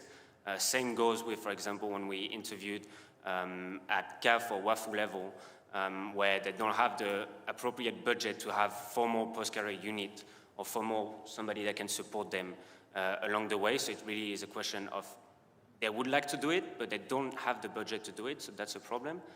When it comes to cultural, this is something that we've identified, as Sayo said, most strikingly in the developing ecosystem, where there are gender stereotypes, family pressures, that sort of constrain the players in their preparing for life after football, but also getting into football. But this is something also that we've discovered that's not only in the developing ecosystem. Through interviews in Spain, we could have, for example, had also feedback from persons for clubs saying that some certain cultures as well, they don't really push for being a footballer, and then since they don't push for being a footballer, they won't push for preparing after life. And structurally, it's more something that's more related to football in itself. We had an interview, for example, with somebody from the FA who used to work in with the Olympics, and she was saying that in the Olympics, an athlete, it's a 4-year cycle, it's a four-year plan, so it's easier to follow the player, while in football, there is a lot of movement and transfers, shorter contracts, so it's more difficult to keep track of this player and have clearly a holistic development of them. Same thing with the union, they flag the same problem where if the player 1 year is in WSL and the other year it's either in Liga FA in Spain or in another league, well, it's more difficult to follow them. So that was one of the big concerns that we have. And also that some of the leagues are still young. Liga FA got professional only a couple of years ago, and so their priority now is not investing in second career, but investing in the league, make sure that it grows, so that later in the future they can invest in those things that matter as well. Yep. Sorry, and if I can just add on as well, I think an important point to make about the barriers that we've identified is that they compound each other as well. They don't act in isolation. So in addressing them as barriers, if they were to be solved, for instance, the other two, for instance, may still be acting as barriers to ultimately getting to the point that we'd strive for. But yeah, those three were the core ones that we identified as being the prominent barriers. Thank you very much. James Panther.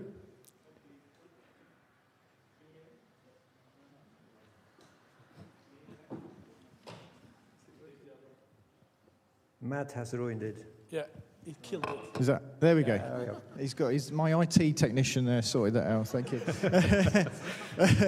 Yeah, well, Matt's question sort of leads into mine really, where you were talking a bit there about the WSL in England, and so if you're playing in that league, there's a huge amount of support available and more opportunities through the unions, whereas if you're in the leagues below that, it's a lot more difficult.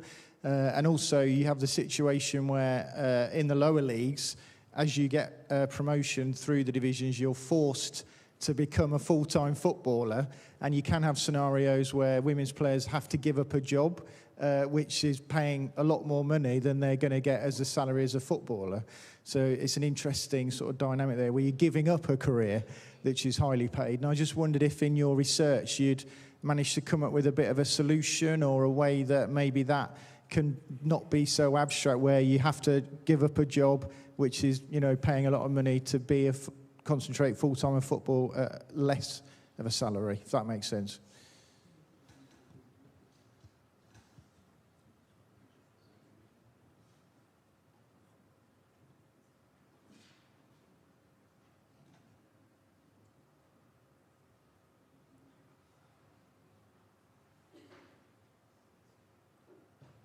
Thank you.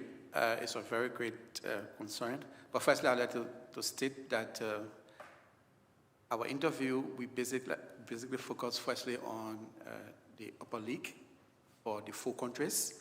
So we were looking at, like for instance, England, Spain, Liberia, and it's a very valid point. But our interview also with the FA, Dawn, of course, yes, she clearly stated that, and that's a very, very great issue. But we mainly were focusing on the upper league and then taking it from comparing them with developing countries from like Liberia. So even though they have lesser support, the lower league, but even at that, the first league is still better than the leagues from Papua New Guinea and Liberia. So yeah, basically that's how we were looking at that. And building on the point of Sayo, one thing that we've noticed throughout the interviews is some people might believe that once you get professional, you don't have to worry about it, but actually we found that this sort of professionalization, it rises the stakes of transition, and there is this sort of dual career erosion that happens where players will give up what they have on the side and will focus on just the salaries and focus on football. And so this dual career mentality sort of disappears, and this is a problem. So that's why for example, when we had the interview with somebody from the FA where they have like a specific unit to take care of this, they want to integrate it into the core athlete development framework, not something supplementary, so that even though the player will focus fully on football, there will be some sort of activities related to their life after football. Because the risk is that once they get professional, and this is something that they see in younger players that start arriving and they're professionals and get salaries, those younger players will say, okay, now I have football in my life, I make money, I don't need to think about life after football. And the risk is that you lose this dual career mentality that allows the players to don't have that much vulnerability when they finish their career. Okay. Thank you. Thank you. Can you just give the mic to Antonio Rigozzi first and then Dino? And then we will be up with the time. Thank you for the presentation. I must disclose that I was one of the co-readers, so I have the advantage of having read your paper, and I must say that it reads very well. You make your points. I don't know to what extent you have cherry-picked the evidence, as you call it, and when I hear the word evidence, of course, as a lawyer, I'm getting either suspicious or interested, but that's another story. Wanting to start from your recommendations, right? They seem clear and they make total sense prima facie. I was wondering whether you considered because they require money, right?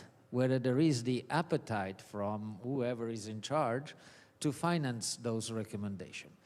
And I am not sure that there is that appetite. If there is no such appetite, normally the role of the law has been historically to create that appetite, right? And now, after this long introduction comes my question. Your fourth finding, which was there is gender inequality. That's probably something that can explain the situation. Reading your paper, at page 35, you refer to the Equality Act in England. And then at page 50, you say that there are, by reference to the Liberian Constitution, there are guarantees equality before the law and prohibits discrimination, providing a foundational legal basis for women's participation in employment and sporting activities.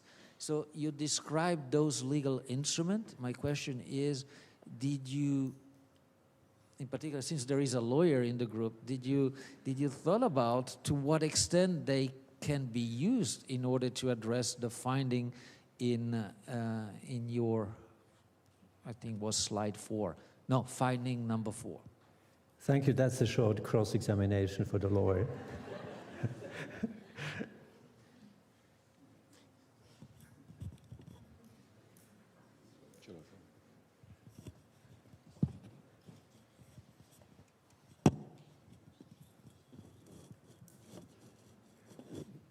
Thank you.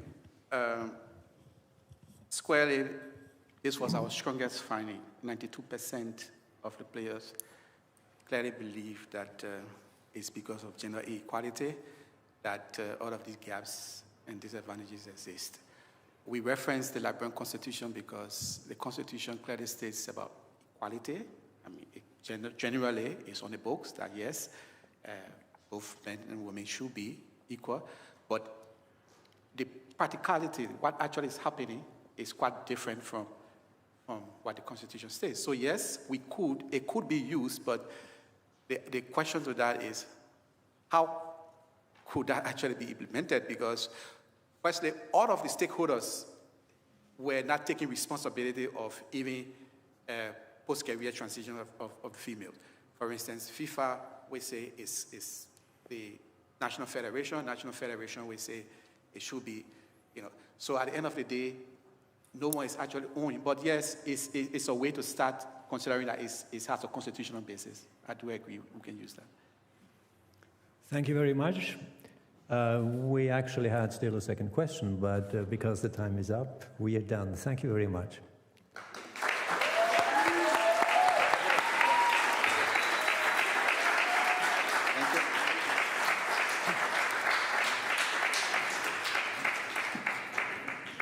And now we move on to group 5. I know it's getting harder and harder for the groups because the longer you wait, the more difficult it gets and the more tired we are. But please take the floor.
In March 2026, the FIFA Council has approved a new rule.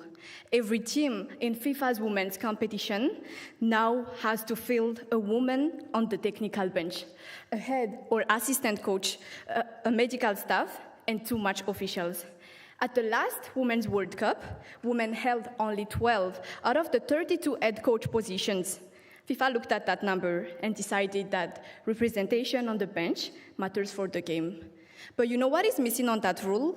Not even one line about who runs the association itself.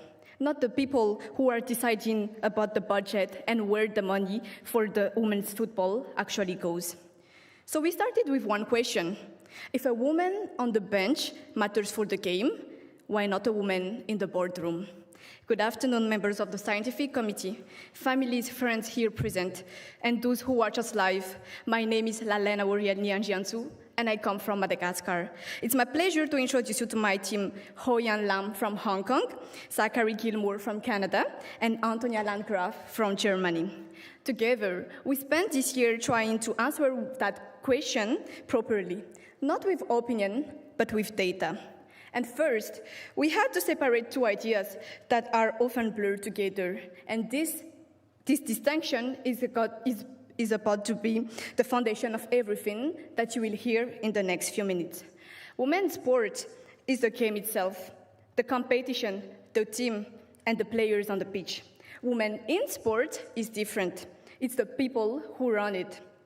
Our project is about the second and how it is specifically influencing the first. So over the past few years, women's game has exploded. Money, player, funds are pouring in, and yet it is still mostly run by men. The entire policy responds to that gap. Quotas, national strategy, and even the FIFA's own bench rule rest on one assumption, that simply adding women to this room is what drives the game forward. But nobody had actually tested whether that assumptions hold or how far, and that is exactly why we built this project. So here's what we actually did. We built a huge database with over 800 sources covering leadership across all 58 FIFA member associations that qualified for either the 2023 Women's World Cup or the 2026 Men's World Cup. And within each federation, we split leadership into 2 tiers. The core, including president, vice president, general secretary, CEOs, and CFOs. So the seat with with direct authority over strategy and business. And then there are the extended position. The position with the people who are present in the structure, but removed from the decision making. We then measured how each country's leadership influences the development of women's football across 3 pillars. First, the professionalization of their domestic league, the national team international performance, and whether the federation has adopted a formal quota or women's football strategy.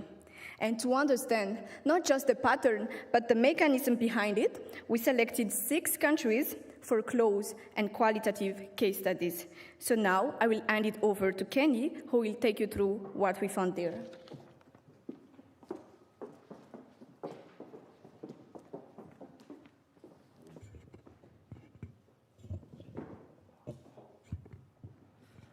Thank you, Lalina. So here we come to our findings with the first one being women get into the game, but not the room. To begin, let's start with the good news. Women are entering football governance in numbers that would have been unthinkable a decade ago. However, when you look closer, the story becomes considerably smaller. While women are increasingly in the building, they remain largely excluded from the rooms where money and strategy are decided. The empirical evidence illustrates this disparity clearly. To begin with, fewer than 1 in 5 top executive positions go to women, although representation is slightly better within the wider layer of committees and departments. Women are still constitute a distinct minority. Furthermore, in 25 of the 58 analyzed associations, not a single woman sits at the top decision-making table, representing a total absence of female leadership. Where women do hold executive roles, they tend to be concentrated in 2 specific domains: women's football and human resources. Essentially, the roles center on women and interpersonal management. Meanwhile, across all 58 associations, there is an average only about 1 woman occupying key power positions, such as president, general secretary, CEO. Similarly, the financial leadership reflects the same pattern. Women, namely, vastly underrepresented as CFOs or treasurers. And across the entire sample, there is not a single woman leading revenue or sponsorship, which is the primary driver of institutional funding. In terms of governance structure, aggregate percentages can be misleading. For instance, a 30% representation benchmark may simply mean a single woman on a board of 3. In fact, only 2 of the 58 associations seats 3 or more women at the top level. The threshold research identifies as necessary for substantive influence rather than tokenism.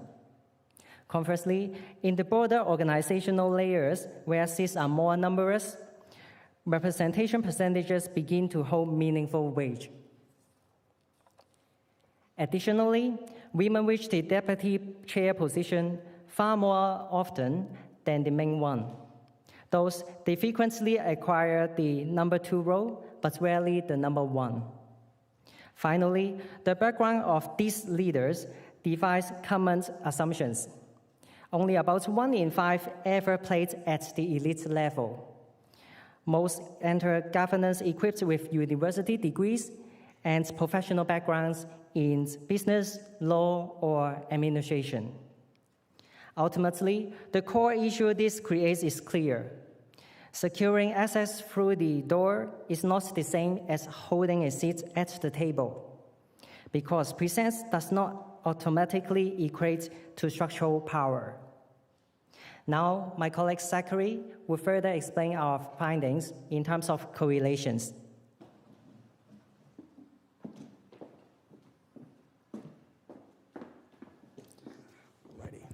Well, we now have heard that women are not getting into top jobs. So the obvious next question is, does it actually matter? If more women are in charge, does it better the women's game? The answer is that it depends. It's actually much more interesting than just a yes or no question.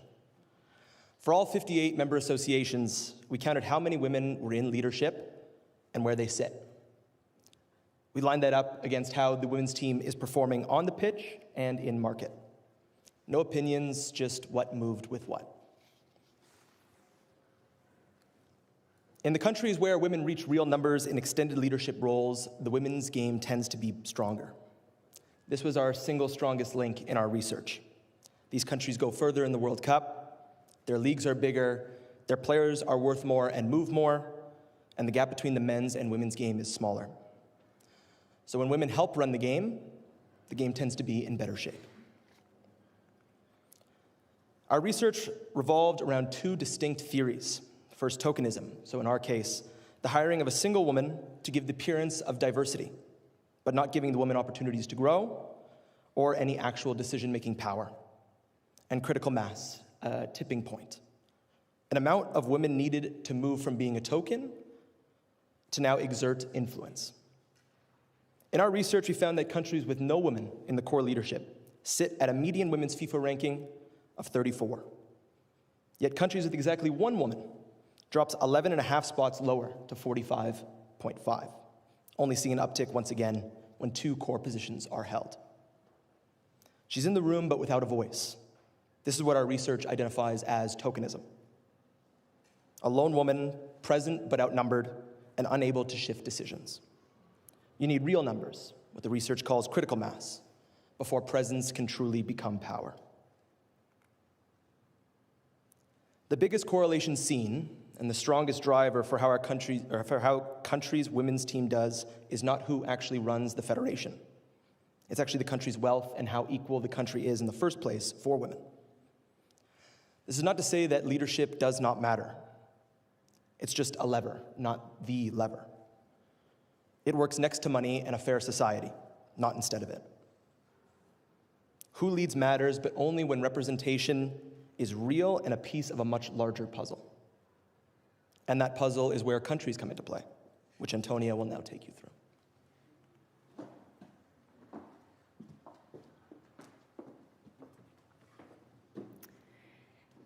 The statistics showed us the overall patterns.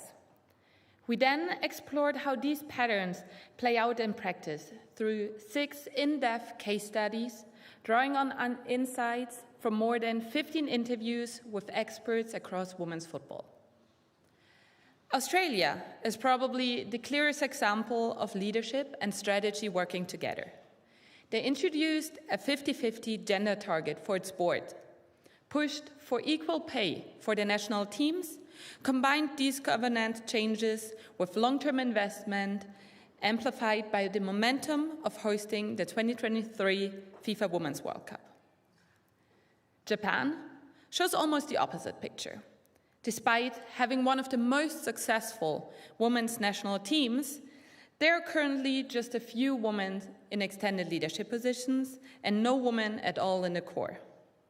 This reminds us that success in women's football does not automatically require women in leadership positions, but at the same time, it also shows that sporting success alone does not necessarily change governance structures.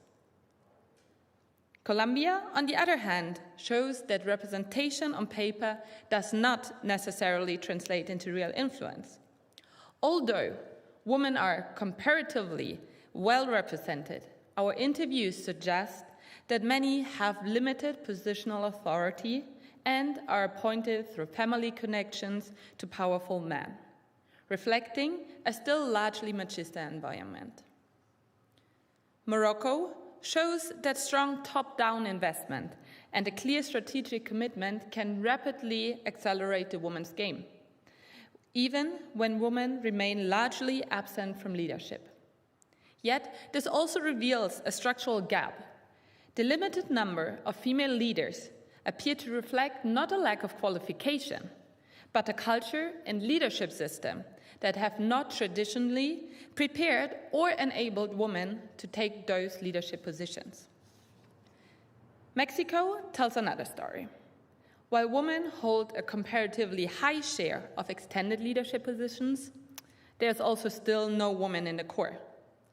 The rapid professionalization of women's football there was primarily driven by an integrated governance model, requiring every First Division men's team to also have a First Division women's team.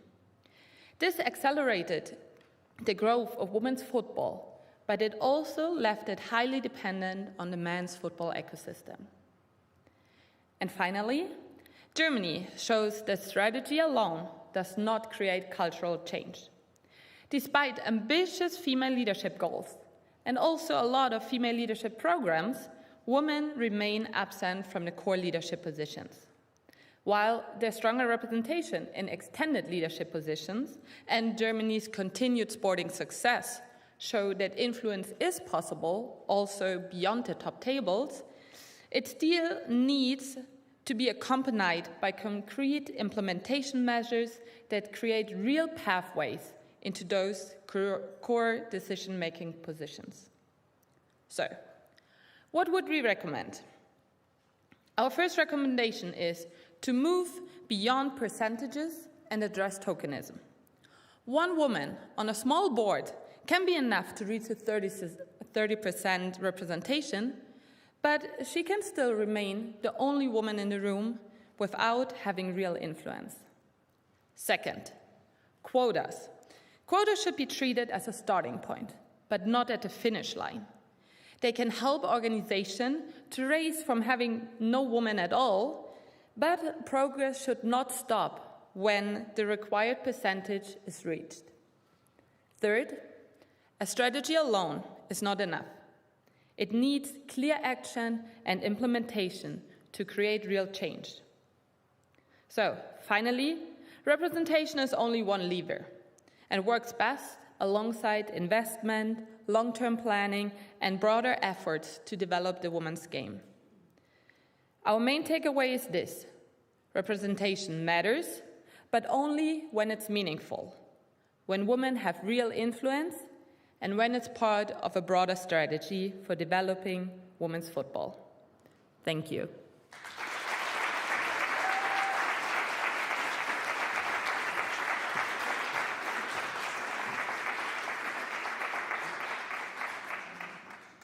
Thank you, Lalaine, Kenny, Zachary, and Antonia.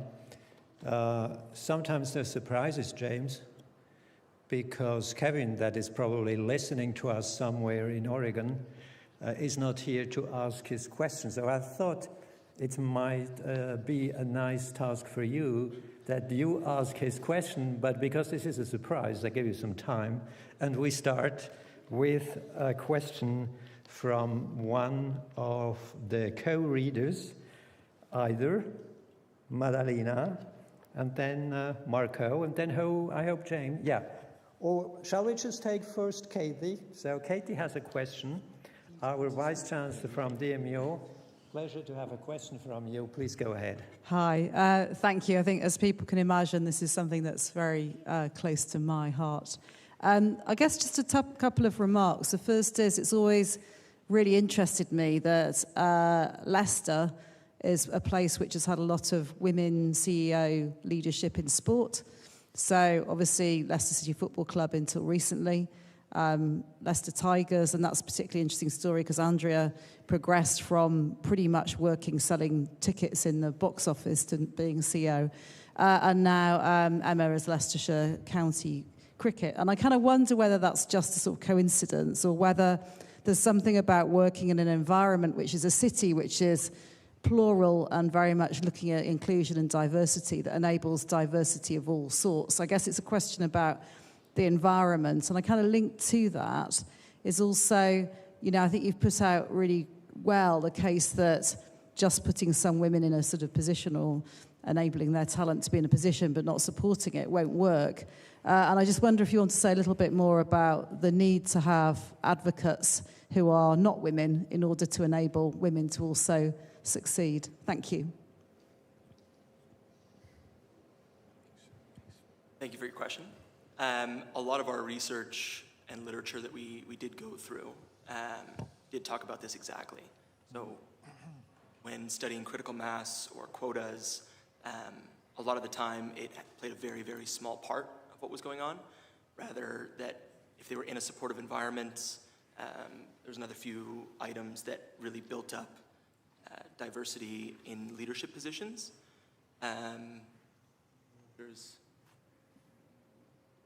Like we could also see that in our data, for example, like we looked at the gender gap in the different countries, and they were had a high connection or correlation with our data as well. So if you have a high ranking there, you also probably have a very high percentage of women in leadership positions. So we could already see that. Also that, as we said before, like that money also influenced it a lot. Like if it's a richer country, we also looked in those, like that they also probably have a higher percentage on females in leadership positions. So they are all, in general, connections between the place where you are and how many women there are in leadership positions. And adding on that, also from literature, it can be seen that if you're already in an open environment, like it's more likely that you will hire maybe more women. So the people look, when they decide who to hire, they look who they are. So if a man hires, it's likely that also they hire more men. So if it starts, it also continues. Madalena, I know that's also a topic for you. Not so much, but I can translate it if you want. Do we have another mic? Okay, thank you. Thank you very much. I really enjoyed reading your paper, and congratulations for the work that you've done. Obviously, like most of us here, women, I was very interested in reading that particular paper. But I'm going to ask you a quite provocative question, and I think it's better if a woman asks that provocative question, so bear with me. You talk a lot, obviously, in your study and also in your presentation today about the fact that the woman is left out of the room, etc., boardroom meaning, and you attribute all of that, if I understand you correctly, to barriers. So there's not a discussion, if I'm not mistaken, in your paper, and there wasn't any today, as to identifying the causes of why women are not in the room. Is it all a question of barriers? Is it also a question of choice? And to maybe give an example, medical students around the world nowadays are pretty much 50-50% women and men. However, when it comes to choosing the profession afterwards, we see consistently that, for example, gynecologists are 80% women, and people working in the morgue, the forensic doctors, are 90% men. And that is not really a question of barriers, it's a question of choice. So my question with this context is, why is it important to have women in sport? And why is it important to have those quotas that you have talked about throughout your paper? Thank you. Cross-examination too.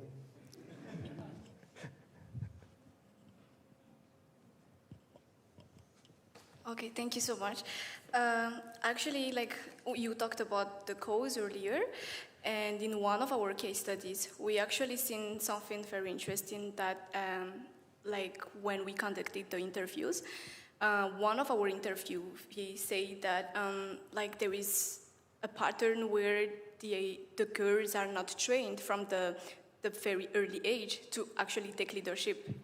And then this also is like seen in like even like in the school setting, like when you are just having like the boys can just like play on the like wherever they want, but like the girl, like they can only like play if they are like in a school setting, and like also, you know, like that also like gives us like less power and less confidence in like in just like taking leadership ownership basically. And so they say like from our finding, like we want also like maybe like a more structured pathways for girls to like, so that they are more confident in when they are like older to take ownership into that. So that is first of all like one of the causes that we identified when it comes to like women like not being in leadership. Yeah.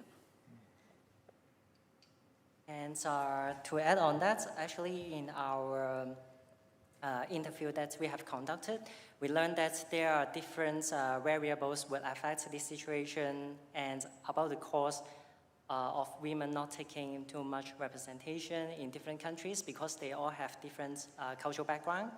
And for example, some expert will mention that in some of the cultural background, some countries, the girls at their very early age, they are not trained to be a decision maker. Instead, it's the boys who took those positions.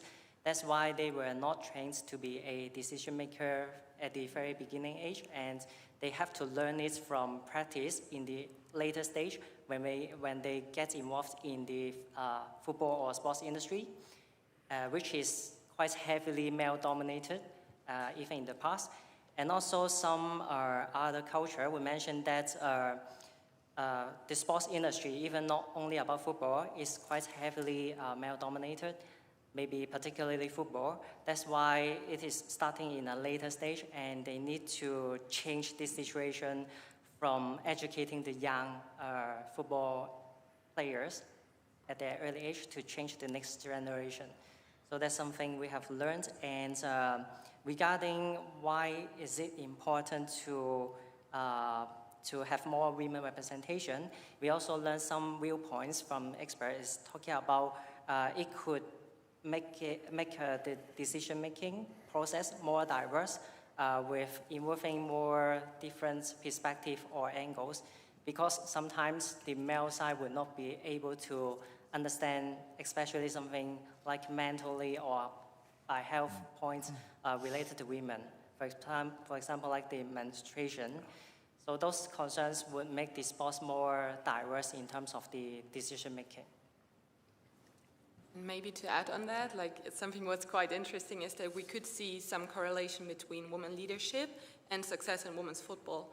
And we also saw that most women work in women's football.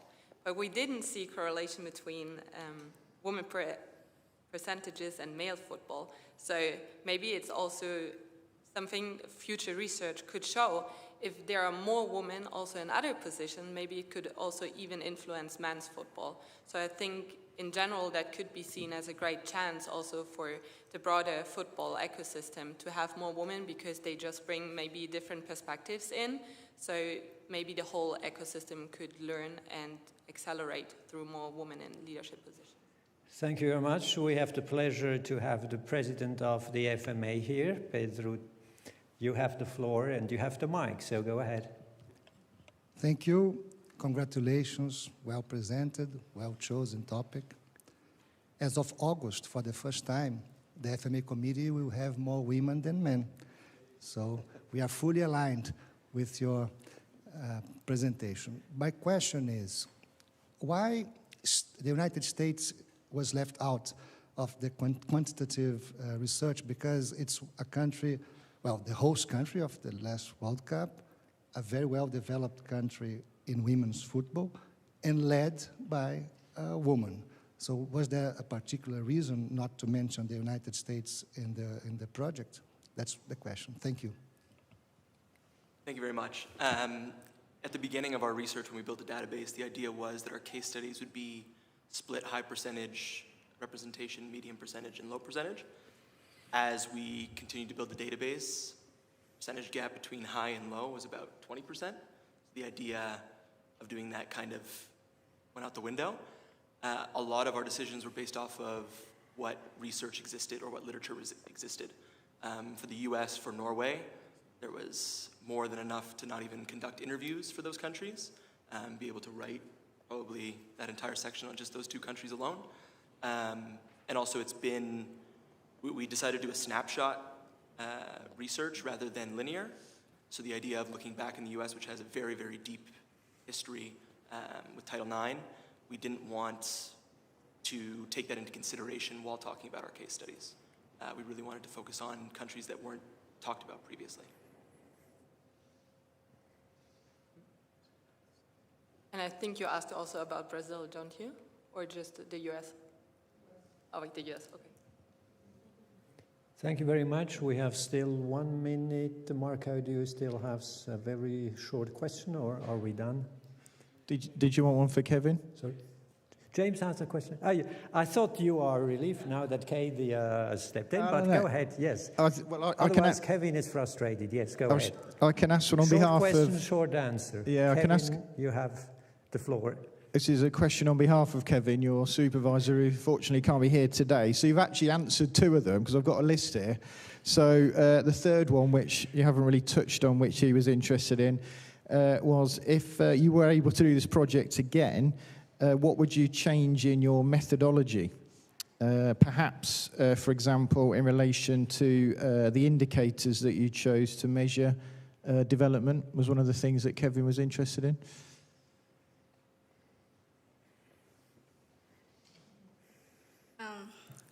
I think from the finding that we found as well, there was some interesting conditions and also a pillar that were not studied in our study, but were very important as well that we didn't consider. So for example, in one of the interviews that we made, she talked about player welfare and also how hard is it for a girl to, Yes. yeah, the players' wellness. So maybe as well, like we found that it's very important as well to study the not the development, but like the correlation between, you know, like having the leaders as women and also like having women as players.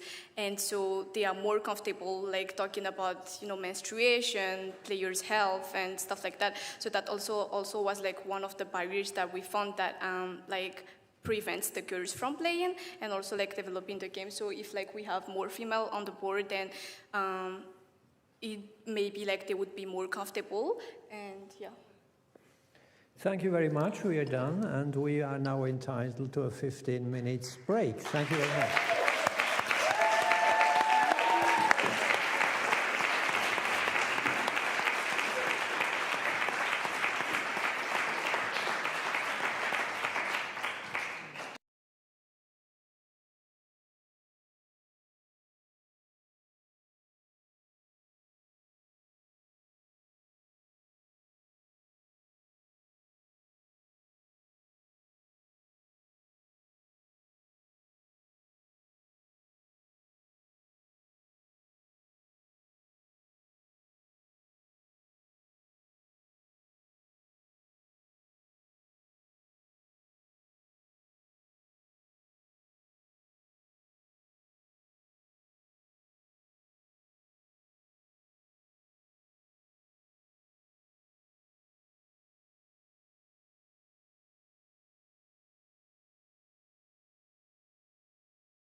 you change the order? No. I was just feeling the... you was just feeling the feeling.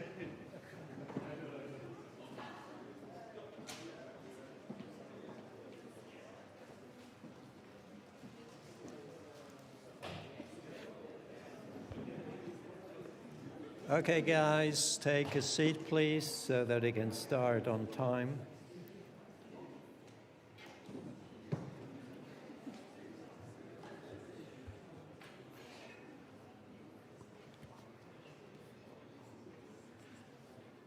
We come to the final part, and that is Group 6. Group 6 is ready to start, and if all the public is ready, then we will get started, and you have the floor, Alessandro.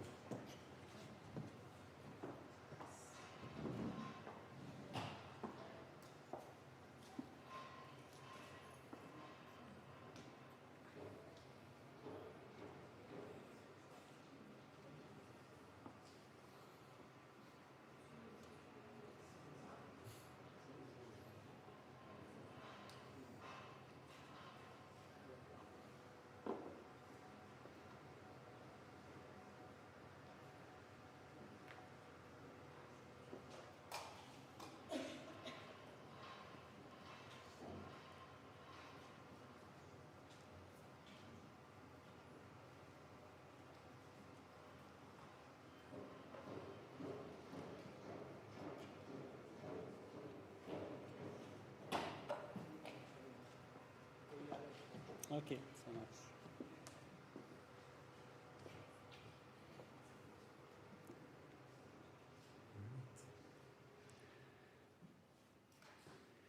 Good afternoon and welcome back. We are Gata. Guillermo from Uruguay, Abdelmalik from Niger, Tomoyuki from Japan, and me, Alessandro, from Italy. 4 different people from 4 different continents, but one thing in common: we all love football, and we watch it constantly. And last year, as fans, we looked at the calendar and saw something new dropped into it, this new expanded Club World Cup. Some of us thought it looked interesting. Others didn't take it too seriously. But sitting together, 4 fans from 4 corners of the world, we kept coming back to the same question. Why, as fans, should we actually care about this tournament? That question became our project. So we did what fans do. We watched, critiqued, discussed, and judged. 32 teams, 63 matches, 11 American cities, giants of European football, and clubs from every corner of the world most fans had never seen play each other. David and Goliath on one pitch for the very first time.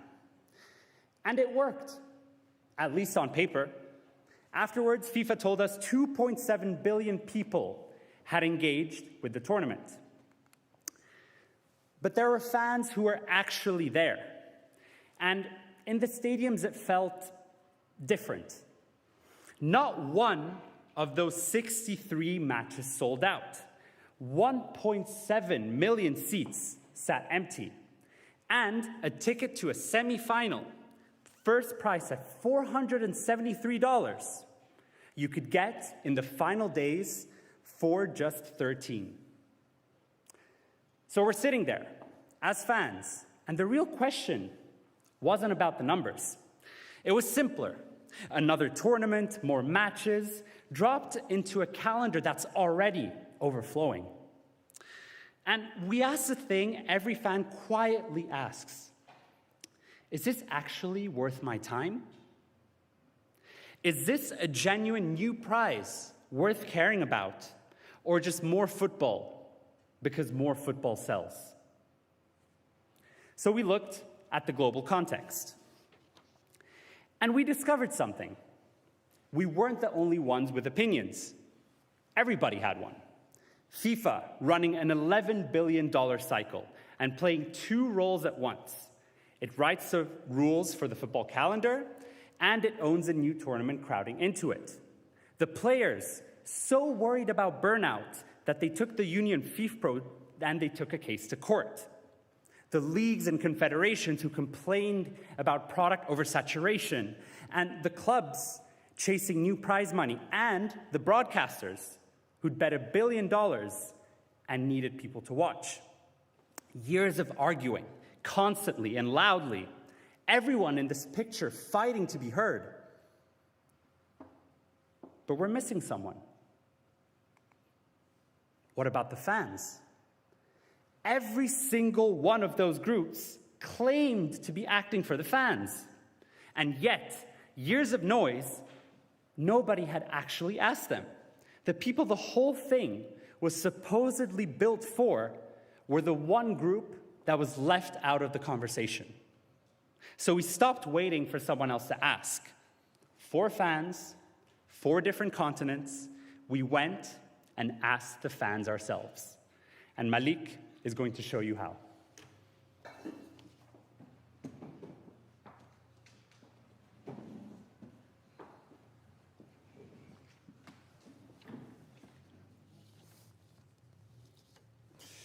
Thank you, Alessandro. So, as GATA, we decide to focus our study around one single research question: how do football fans across different regions perceive, engage with, and value the new FIFA Club World Cup? The answer, it depends where you are and which side you are sitting.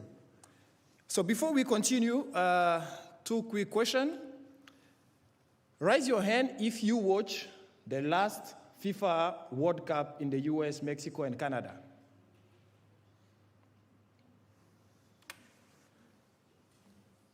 Raise your hand if you watch last year the FIFA Club World Cup in the US. Much few. Okay, we'll try to explain the why behind this. So, academic research says that competition attractiveness comes from competitive balance, star players, and also uncertainty of the results. And we check this against what fans said and did. And this drives us to build our methodology around 5 key pillars, 5 data sources. Our first data source is our survey. We share it globally in 8 languages, and we receive 355 answers. It's kind of the core instrument for our study because it gives us direct feedback from fans. The second aspect is social media. We analyze Instagram engagement of 29 out of the 32 clubs to see the engagement of fans before and during the competition. The third aspect is the competitive balance. We explore all the 63 matches to see how competitive was each game, the prize money, the prime TV scheduling. The fourth and the fifth aspect of our research is broadcast data, the tournament data. We explore that we receive from FIFA and DAZN, and we conduct interview with FIFA senior executive to see how FIFA position this new competition, and we also interview journalists, Ballon d'Or connected journalists, to see how they value this new tournament in their ranking. So from our survey, who watched really this competition? In South America, 75% of our surveyee watch it. In Africa, 68%. Moving to Europe, 43%.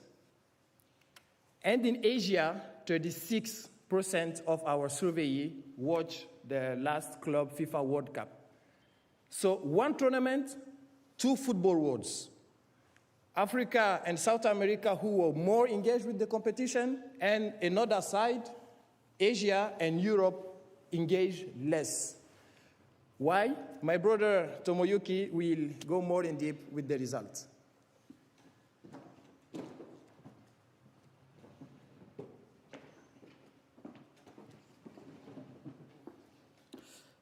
Thank you, Marik. Then I'll show you some findings from our research. Starting with the first aspect, prestige. We asked this question: which trophy do you prefer to win? All the respondents ranked the competitions in order of the priority. As a result, same trophy, but a completely different value. In Africa and South America, the Club World Cup came first. On the other hand, in Asia, it came second, and third in Europe. But why? Because every region judged it based on what they already had. For people in Africa and South America, international competition is the perfect vehicle to project their identity towards leading nations. In South America especially, the fans support not only for their favorite club, but also the other teams from the same continent.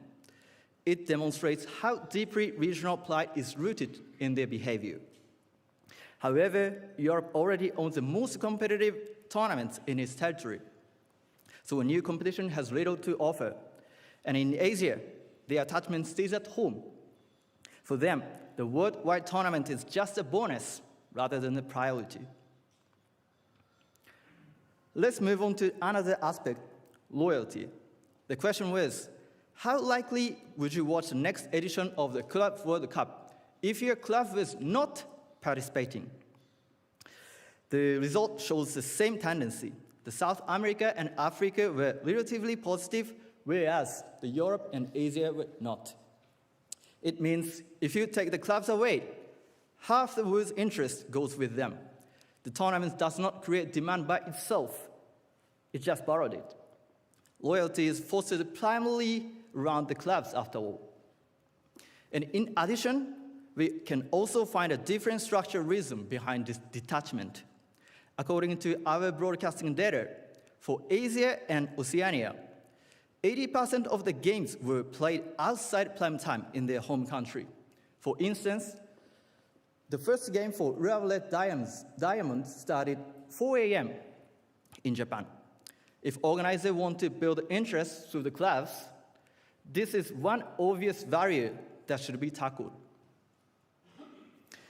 Some participation on the international calendar is a core part of our question. We expected that the saturation is a complaint specific to Europe, but it was not. Supporters in Africa also complained about the number of the matches, at almost the same rate as Europe, the 40% for Europe and 37% for Africa. When it comes to the low importance fixture, the complaints picked up to South Africa. What fans actually said was quite interesting. A German person criticized the money-driven trend. Another European stressed the sense of tiredness. A respondent from Morocco mentioned the calendar overload. For Asian, the domestic league was more important. And Argentina appreciated the new competition, but also one of excessive matches. The objection is not just to the number of the matches.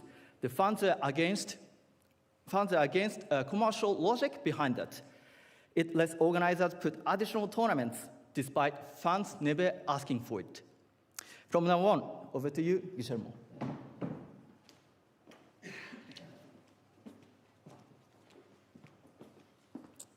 Thank you, Tamu.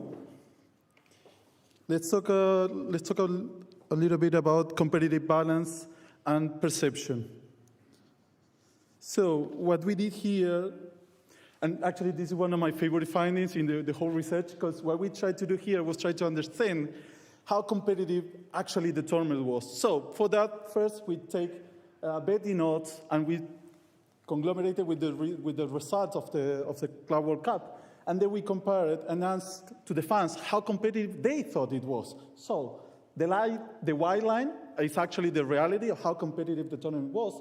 And then if you go to Africa, for them it was like an exciting tournament. They can compete, they can show to the world. And for South America, it was a little different. It was like, okay, let's try to compete with the biggest team in the world and try to beat them. However, for Europe, it was like, yeah, this could be like predictable. This is easy to win, although indeed they won it. And just one quick fact. We compare the competitiveness of the Champions League and with the Club World Cup, and it's twice as likely to an underdog team to beat the favorite team in the Champions League than in the Club World Cup. So it's usually different result. The Club World Cup was like, yeah, they beat us.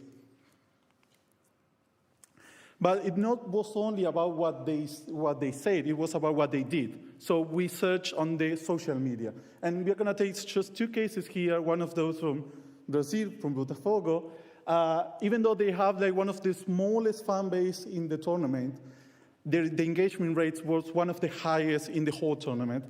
And if we go to Chelsea, who won the tournament actually, we can see like the previous month they won the Conference League and they got more engagement, winning a third-tier UEFA competition rather than winning the Club World Cup. So as we can see, fans perceive football in different ways and compare reality depending on which team they support. And that thing brings back to our first question. Is this tournament worth caring about? Our answer depends where you live and depends who you support. So for conclusions, we can say that there was one tournament, two football wars. And regarding to prestige, the Club World Cup for Africa and South America was a huge top prize to show the rest of the world what they worth. For Europe and Asia was an afterthought. And when it comes to measure loyalty, we can find two different types of fans. Those who only care about their club and those who care about the region. Coming from South America, if Botafogo will win the Club World Cup, I will be so happy even though I don't follow them. But it's South America who beat the other ones. When it comes to calendar, everyone is tired. Everyone is saying, the players, the fans are saying, oh, we have enough games. But it's only Europe is angry about it. In South America, we can have a few more games. And finally, the perception. As we found out, fans watch the same matches, but they saw differently depending on the region. So this was a tournament for the Davids, but the Goliaths didn't need it. So how can we do this tournament better?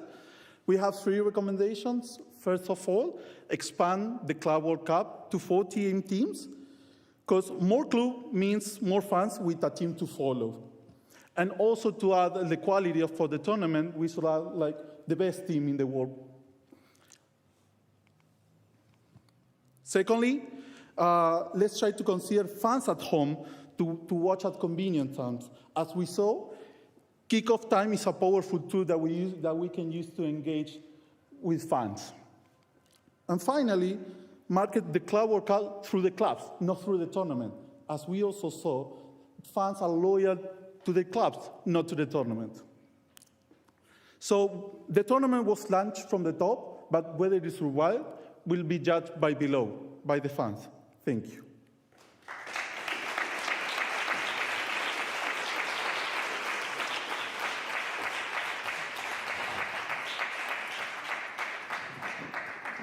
Thank you, Alessandro, Tomu, Malik, and Guillermo. We now come to the questions, and I give the floor first to Denis Oswald as one of the 2 supervisors, and then to Martin. You have the floor, Denis. Okay, thank you and congratulations. Your paper is mainly dedicated to the position and the role of the fans in a competition like the Club World Cup. And for you, this role is too limited. As you said, they have not been consulted. Therefore, my question is the following. How could fans be more involved in shaping major competition, and which legal structure and mechanism would you propose to FIFA to achieve that?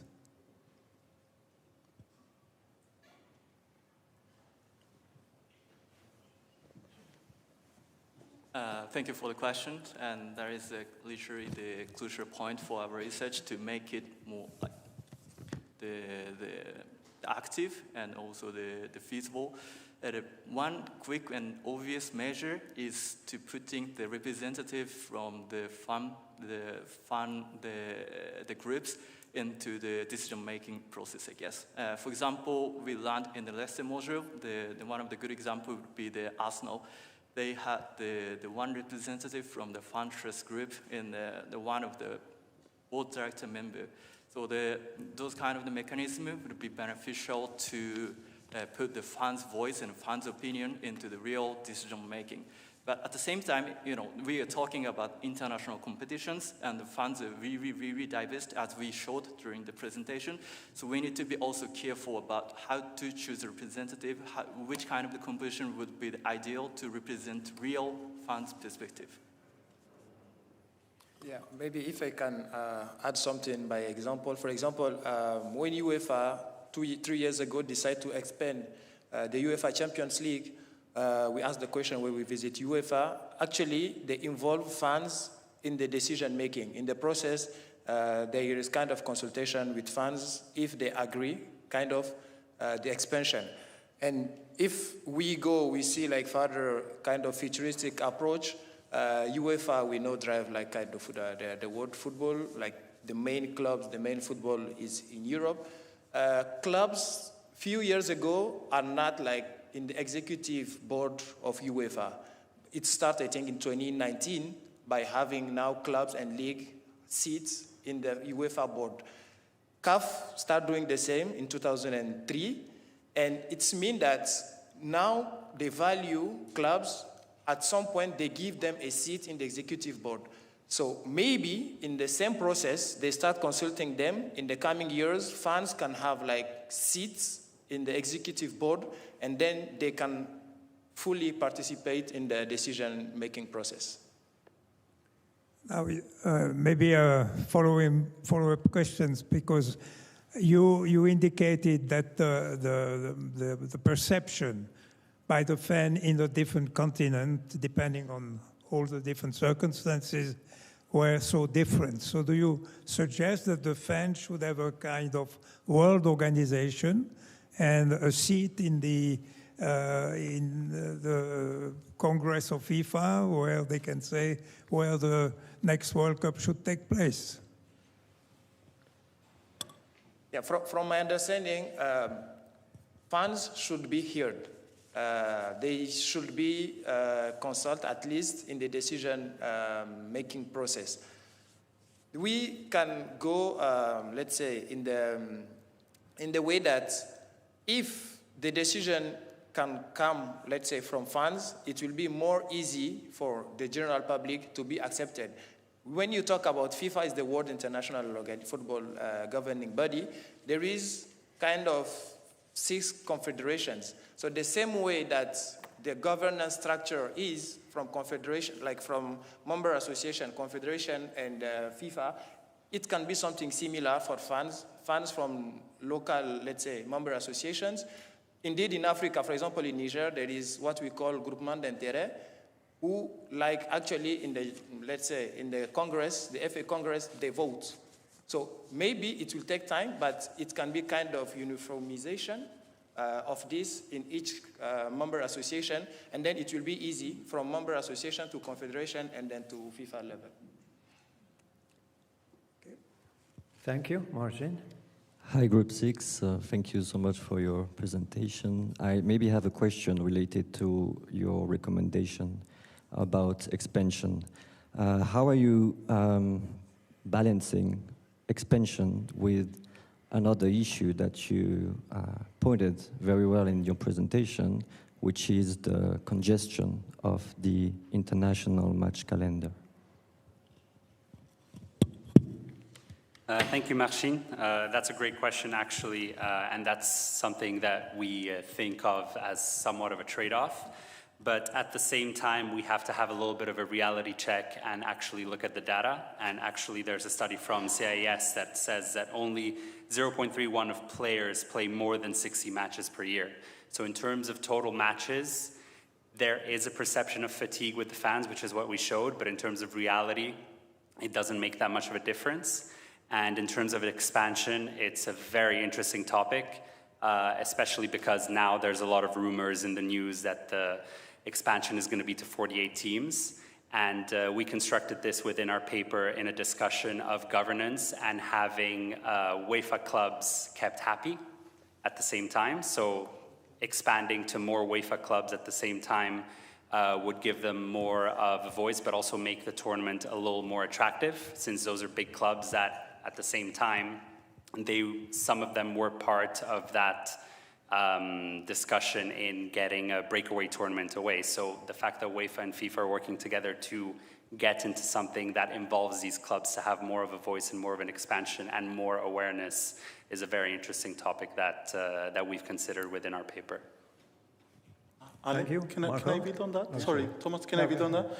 And just to imagine the workload that going to 45 or 60, even 64, that actually will be one more game for two teams.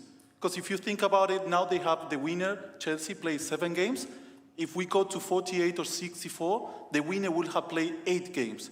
So it will be, the load will be one more game, but we will have much more fans for the other 12, 14 teams. Marco. Okay, thanks for the research. One question. The problem when we are looking about the fan perception is the representative of the sample, for example, in your research. You spoke us about 350 component of your sample. May you give us some more information about the distribution and the composition of the sample? That is a fundamental component of the research and also of the output of your work. Thanks. Yeah, absolutely. It's always a challenge to kind of see how much your sample can represent in terms of the total population. By nationality, if we look just at nationality, we have 41% coming from the continent of Africa, then 25% from Europe, 16% from Asia, 12% from South America, and I'm going to leave out North America and Oceania just because those samples were not representative of our study itself.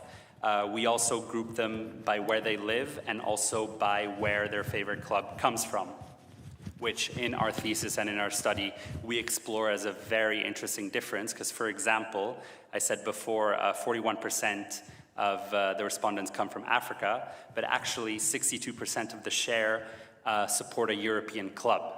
So that's a very interesting distinction that we make within the paper, and in our analysis that also comes by, because as you know, maybe an African fan that supports PSG might have a very different view than, for example, someone who supports Espérance de Tunis. So it's something that we really explore within our paper as well, and those differences really show within the survey. Thank you very much. We have one more minute. There are a lot of sports fans I have seen that have raised their hand. Do you have a 1-minute question with a 1-minute answer that you expect? This doesn't seem to be the case, so we are gaining one. Yeah, Rob, go ahead. Robert. Congrats. Be kind with them. I will. Congrats on the presentation. That was great. Just one question about the survey. I don't know if you mentioned it, maybe I missed it, but how many people did respond to your survey? How many response rate did you have, and how many people just to responded? Sorry. 355 people. Okay. Yeah. Yeah, that was my only question. Clear and short. That's just what he needed. Thank you very much. So we are done with group 6. Thank you very much.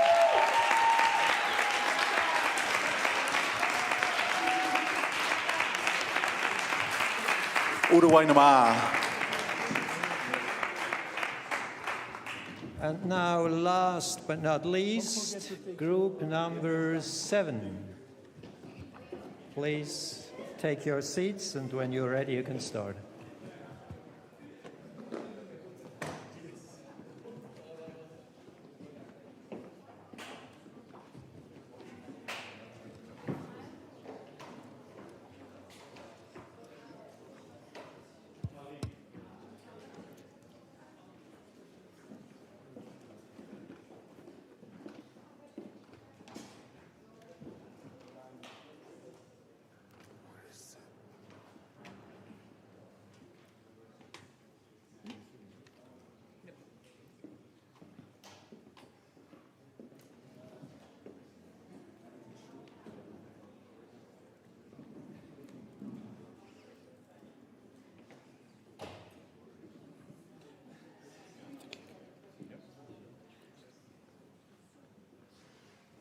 Lucky last.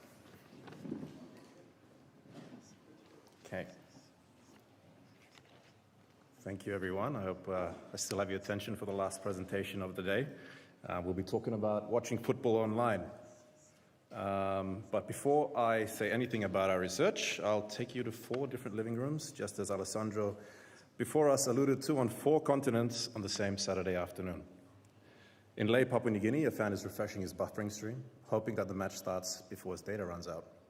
In Cairo, a fan is scrolling through 3 different apps, trying to remember which is actually showing today's game. In Milan, a fan has just cancelled a subscription because the competition he wanted moved to a platform he doesn't have. And in Tokyo, a fan finds out after the fact that the match he cared about was streaming somewhere he had never even checked. 4 continents, 4 fans who never met, and yet on one Saturday, they were all living the exact same broken relationship with the game they love. That's not a coincidence, and it's exactly why we ended up studying the impact of OTT platforms on fan engagement and viewing behavior. Because behind this isn't exactly an abstract industry trend. It's millions of fans like these 4 deciding one frustrating Saturday at a time whether football is still worth staying loyal to.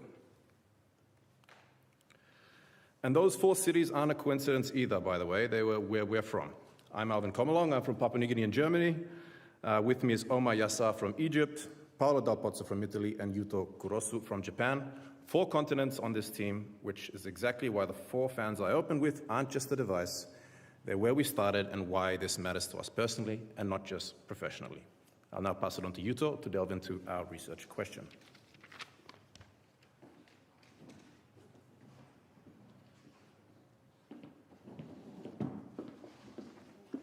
Thanks, Alvin. So I'd like to start with a simple question. Have you ever wanted to watch the football game, but couldn't remember which platform it was on? Yes, that's what I expected. Thank you. So over the past decades, OTT streaming platforms such as DAZN, Amazon Prime Videos, or ESPN Plus have transformed football broadcasting. Fans now can watch the live games across multiple devices and almost anywhere at any time. So on the surface, this looks like a progress. Football has never been more accessible. But accessibility is only if fans continue watching. If watching football becomes increasingly expensive, confusing, or inconvenient, greater access alone may not be enough to sustain a long-term engagement. So the urgent question that we need to ask is not whether football is easier to access, whether it's easier to follow. So this is where the paradox begins. Nowadays, football broadcasting rights are divided across more platforms. A supporter may need one subscription for domestic league, another for international tournament. So more choice has also created more complexity. Fans now spend more money, manage more subscription, and search multiple platforms simply to find next game. Oops. The consequences extend beyond inconvenience. Illegal sports streaming attract an estimated 360 million visits every month, contributing to $12.5 billion in annual losses for rights holders. So at the same time, football rights continue to become more valuable, with broadcasters investing billions of dollars to secure exclusive content. This creates a strategic challenge for the industry. Commercially, fragmentation increases the value of broadcasting rights. From the fans' perspective, however, it may reduce the value of viewing experience. So despite the importance of this trade-off, surprisingly little research has examined how fans experience today's OTT platforms and whether those experiences influence their long-term viewing behavior. So this gap became the focus of our study. So our research question is, as you can see, how do OTT streaming platforms influence football fans' long-term viewership? We examined these three stages of the fan journey to answer this question. First, how fans currently consume football. Second, how they experience OTT platforms through the lens of affordability and accessibility. And finally, whether those experiences influence their willingness to continue watching football over time. So now, I will hand over to Paolo, who will explain more about the research.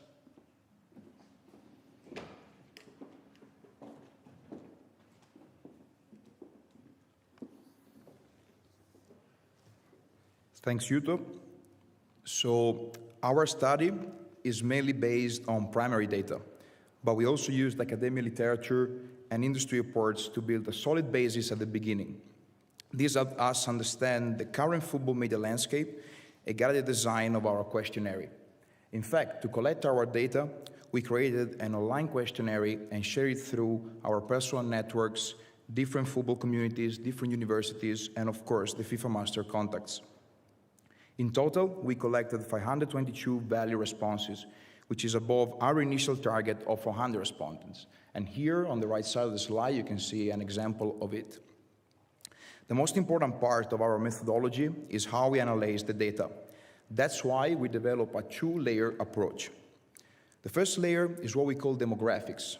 So here we look at age, gender, and geographic region to understand who our respondents are and to compare different groups of football fans. The second layer consists of three main themes, which helped us organize and interpret all the survey results. We started with demographics because they provide the context for interpreting the results.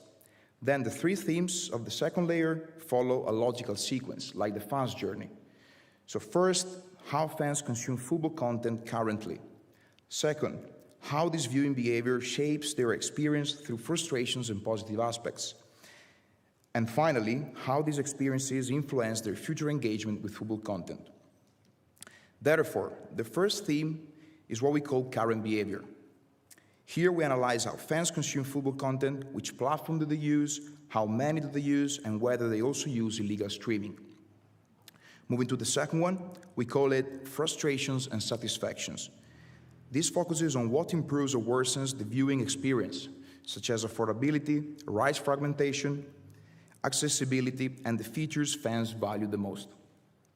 The third and the final theme is about the future, so looking ahead, and that's why we call it long-term engagement. Here we look at whether fans are willing to continue paying for football content in the future, and what conditions would encourage them to do so. By combining these two layers, we were able to understand not only what fans think and do, but also who shares this behavior and opinions. So here is to give you an idea of the samples and of the responses of our questionnaire. Out of the 522 respondents, 63% are active viewers of football content online. So, which means they watch football content online either every day or several times a week. And the most represented age range is between 18 and 34. Without a doubt, the generation most familiar with digital streaming. Overall, this approach allowed us to move beyond simply presenting survey results, and instead, it provided a clear understanding of how football fans experience today's football broadcasting landscape. And now, I will pass it to Omar for the analysis and the findings of our questionnaire.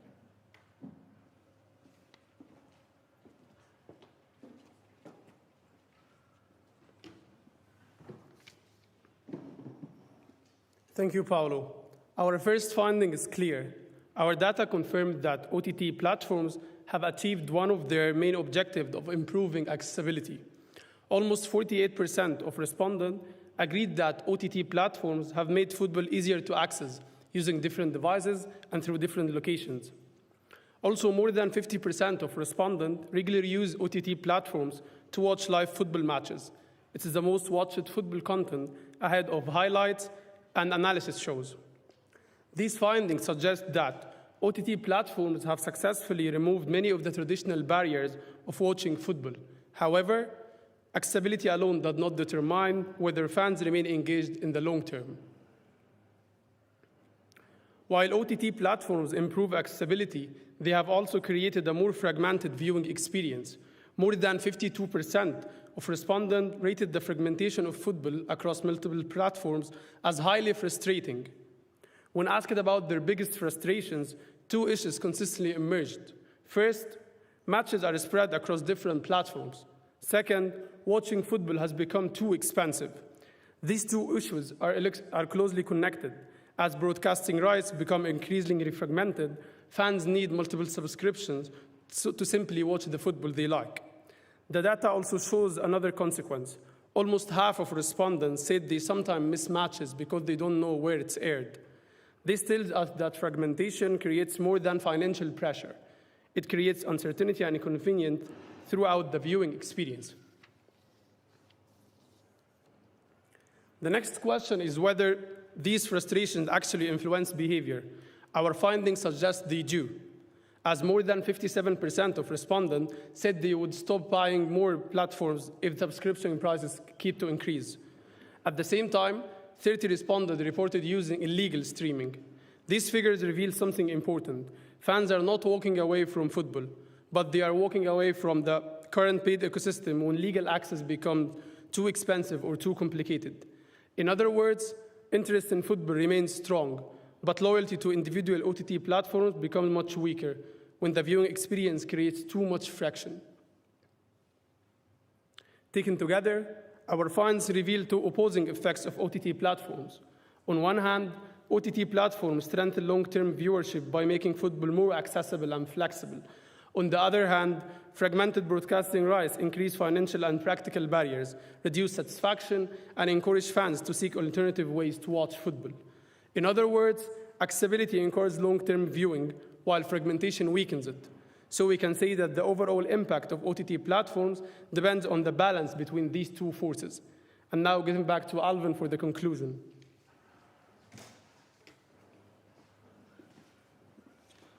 Thank you, Omar. So that's the picture. OTT platforms both strengthen and weaken viewership, depending entirely on the experience fans are getting. Now the question is, what do you actually do about that? For OTT operators, the priority is consolidation of what a subscription covers, not more investment in personalization features fans never asked for. Our data was clear on this. Fans want simplicity before sophistication. For football governing bodies and rights holders, the fragmentation fans find most frustrating isn't accidental. It's the direct result of how rights are sold, exclusive, territory by territory, optimized for short-term revenue. There's a real commercial case, not just a fan welfare one, for bundled or jointly licensed rights that cut down the number of subscriptions a fan needs. And the illegal streaming numbers back this up. Converting even a portion of those fans into paying subscribers just by making legal access cheaper and easier to find is revenue currently being left on the table. So stepping back from the specifics, what does all this actually mean for the industry and for the sport itself? And for fans themselves, the impact is personal. This isn't background industry noise. It's the difference between staying loyal to the sport they love or quietly drifting away from it, one subscription decision at a time. Left unaddressed, that's not just a platform problem or a rights problem. It's a threat to the long-term commercial foundation the entire football broadcasting model is built on. So back to our research question. How do OTT platforms shape football fans' long-term viewership? And And the honest answer is both ways at once.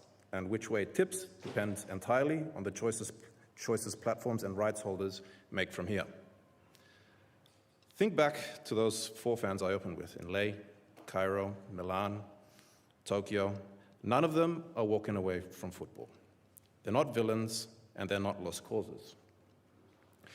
They're being asked to work harder than they should have to, just to stay loyal to something they already love. Fragmentation frustrates them. Piracy isn't their first instinct. But loyalty has a price. And right now, the market is testing exactly where that price sits. And to everyone still sitting with us, I know we're the last one standing between you and the exit. Consider this our injury time equalizer. We won't be carrying on with extra time, but we will be fielding questions. Thank you.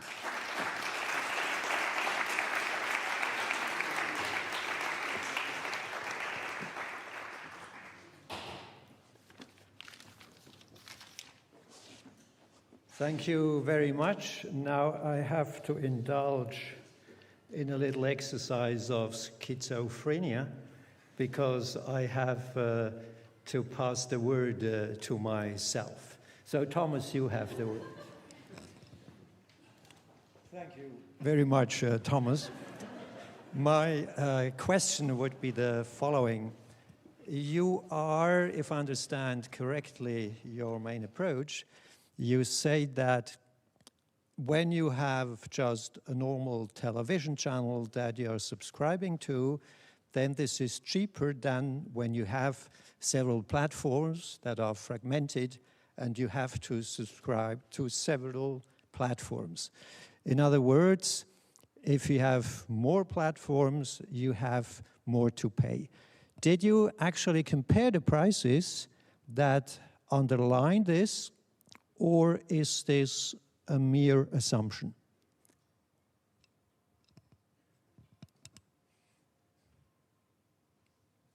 Yeah, we somehow compared the prices between TV and OTT platforms.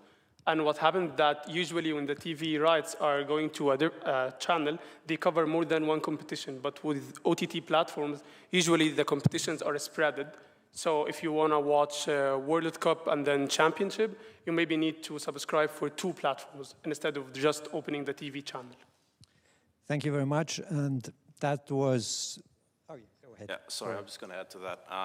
Also, there's also the issue where it's not just a sports-specific platform, but you also have sports rights distributed amongst like the big ones like Netflix, Amazon and whatnot. So it's hard to sort of really gauge that price value amongst all those OTT streaming platforms. Yes, thank you very much. Now, cross-examination 3.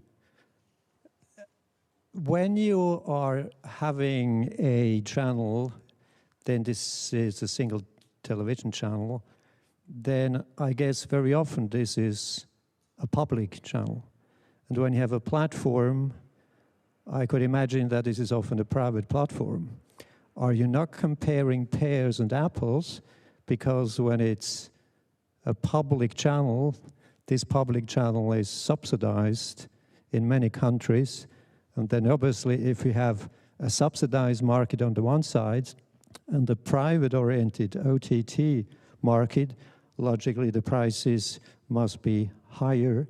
So it's actually not the prices that are higher on the OTT forms, but what you got before was state co-financed, which actually is a distortion of the market. Is that a silly question? In a lot of countries, even public channels, you already pay taxes or somehow, like here in Switzerland. So when we were comparing how they access television versus the OTT platform they need to watch it, it still would be more expensive. So it's not a direct payment for the channel, but there's taxes to watch TV, even regular TV. Thank you very much. Now I come back to my official function here. And it seems that James is bright, smiling, and he wants to ask a question, but he doesn't have a... João first? Oh, sorry, João, you're so much up there, I never see you. Go ahead. Oh, sorry, I thought there was a second mic that would be second. Well, thank you again for the presentation. I think that's, in the end of the day, when we talk about that, is always a question of money, right? The rights holders want to make as much as possible. and the fans want to pay as little as possible, right? And hence, if they can find a free streaming, even if pirate streaming, many of them will go to it. But I think there's a thin line there where many fans will actually agree to pay some money to have better quality and better access to that content. Did you go much into that? And also, did you explore as well the alternatives, and I don't know if they are, of pay-per-view instead of subscriptions? Because you talk, sometimes, they want to sell subscription, but I'm interested in one match, and if my team is knocked out, I probably won't go to that channel again. So did you look into those options as well?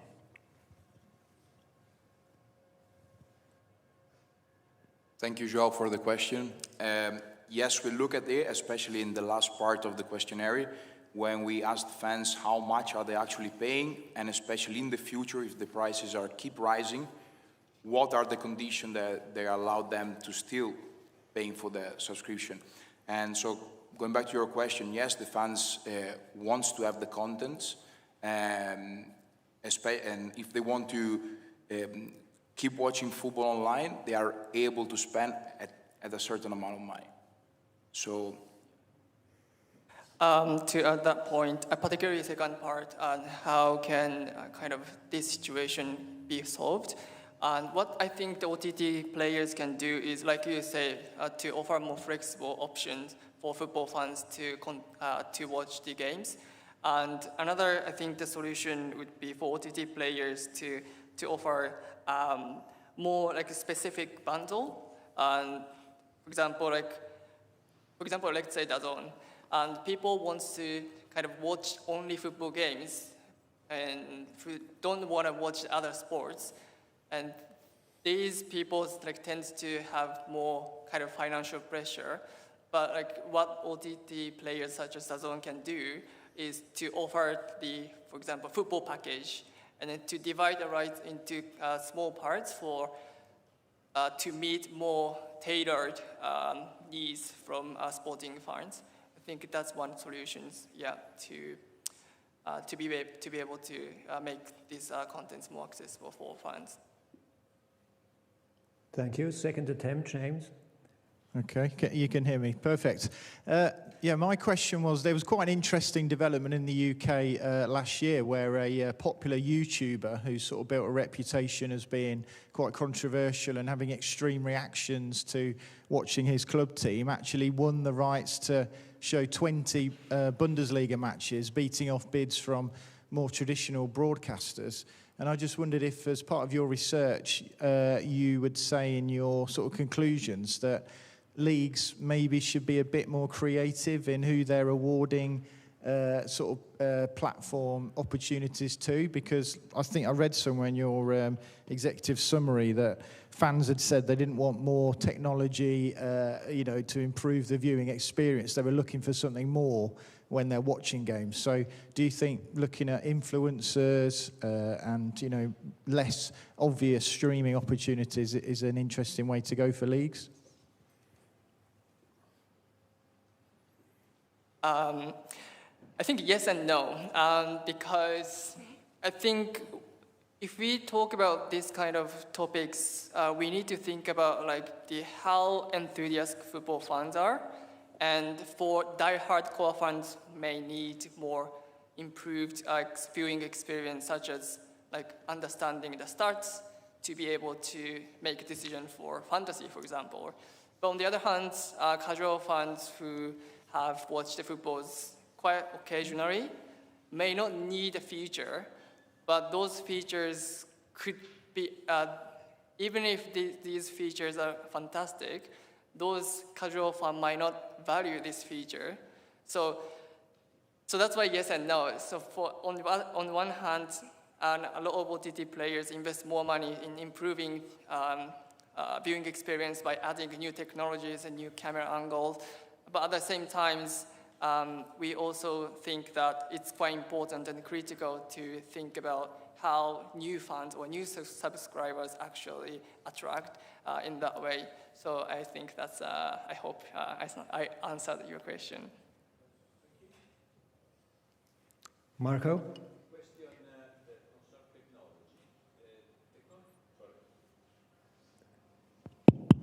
Question about technology.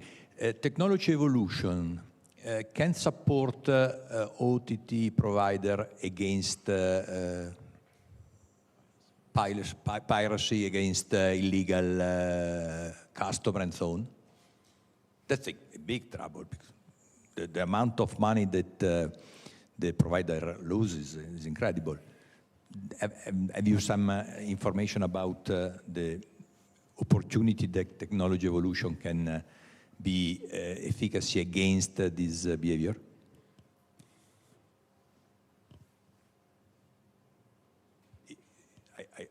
It's a question, it's not...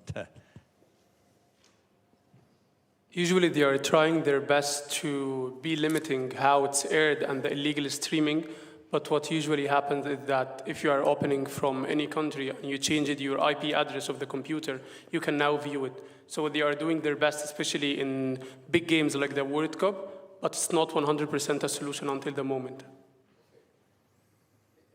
Thank you, Madalena. Probably last call. Oh, sorry, go ahead. I was just going to add on to that also with the illegal streaming. Something we didn't measure in our study was the income level of people actually paying, the income level in the survey. It was quite sensitive at the time. We thought we wouldn't get much response from it, so that's why we purposely left it up. But income does play a big role in subscribing to these OTT platforms. So when we distributed this survey globally, I mean, you could basically see from Europe, you know, people are probably more willing to pay, but in our part, my part of the world, so to say, in Papua New Guinea, you won't get many people that will pay $20 a month. You know, they prefer to go illegal streaming. But that's not to say that there aren't fans there, and that's where the revenue is being left on the table globally, not just in single local markets. Thank you. Now, Madalena. Is it working? Yeah. Thank you, Thomas. Congratulations to you for the presentation. I did not have the pleasure of reading your paper, so maybe my question will be out of the scope of your paper, so please tell me if it's the case. I was living under the impression, when comparing these two traditional and less traditional methods of viewing television and, the traditional television and OTT platforms, I was living under the impression that there's also a huge difference of content between the two, in the sense that mostly, so televisions, traditional televisions would buy the TV rights for the primary content, the most important matches, the live matches, etc. And then OTTs, at least until a few years ago, the platforms were left to sort of buy the secondary or tertiary products, the less important matches, the non-live matches, etc. Is this still the case? Is this feeling of mine still true? And if it is, does this influence how your results, the results of your paper? Thank you.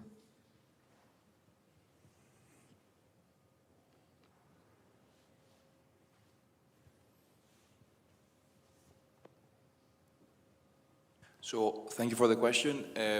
We haven't looked at this specifically, but through our methodology, especially for academic literature and industry reports, we found out that the big broadcasters like DAZN or Sky, for example, mainly in Europe, they create at first like a solid basis of fans, and then from there they create their own OTT platform that the fans can still use to watch primary content. And then that's pretty much like to answer the question. So nowadays, OTT platforms like DAZN and Sky or ESPN, they can handle all the different contents, primary and secondary and tertiary. Thank you. Thank you. If someone has still a 1-minute question for a 1-minute answer, then that is still open. Otherwise, this was the last call and the gates are closed. Thank you very much.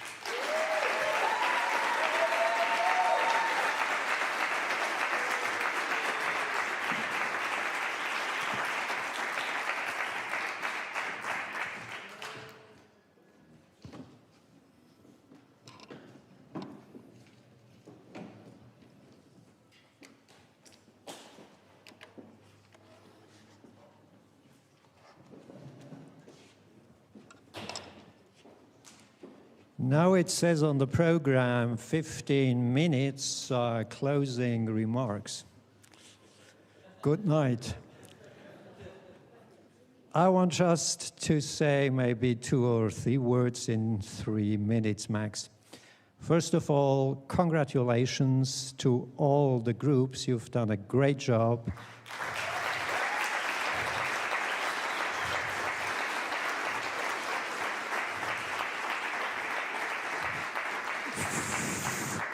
Finally, the moment when you can say that's really now the end of the final project. So tonight until tomorrow lunchtime, you are free to do whatever you want, but try to remember that about some time after lunch, there might be an event that you still probably want to be part of.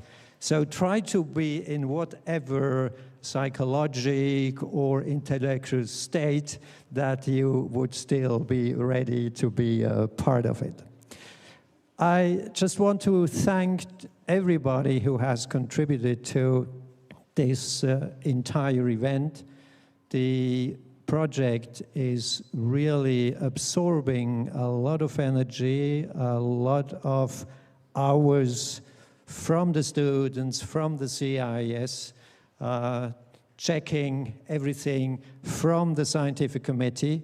We have to read all these 7 papers in about 24 hours, 84 hours. Then you have also to somehow put everything in a line.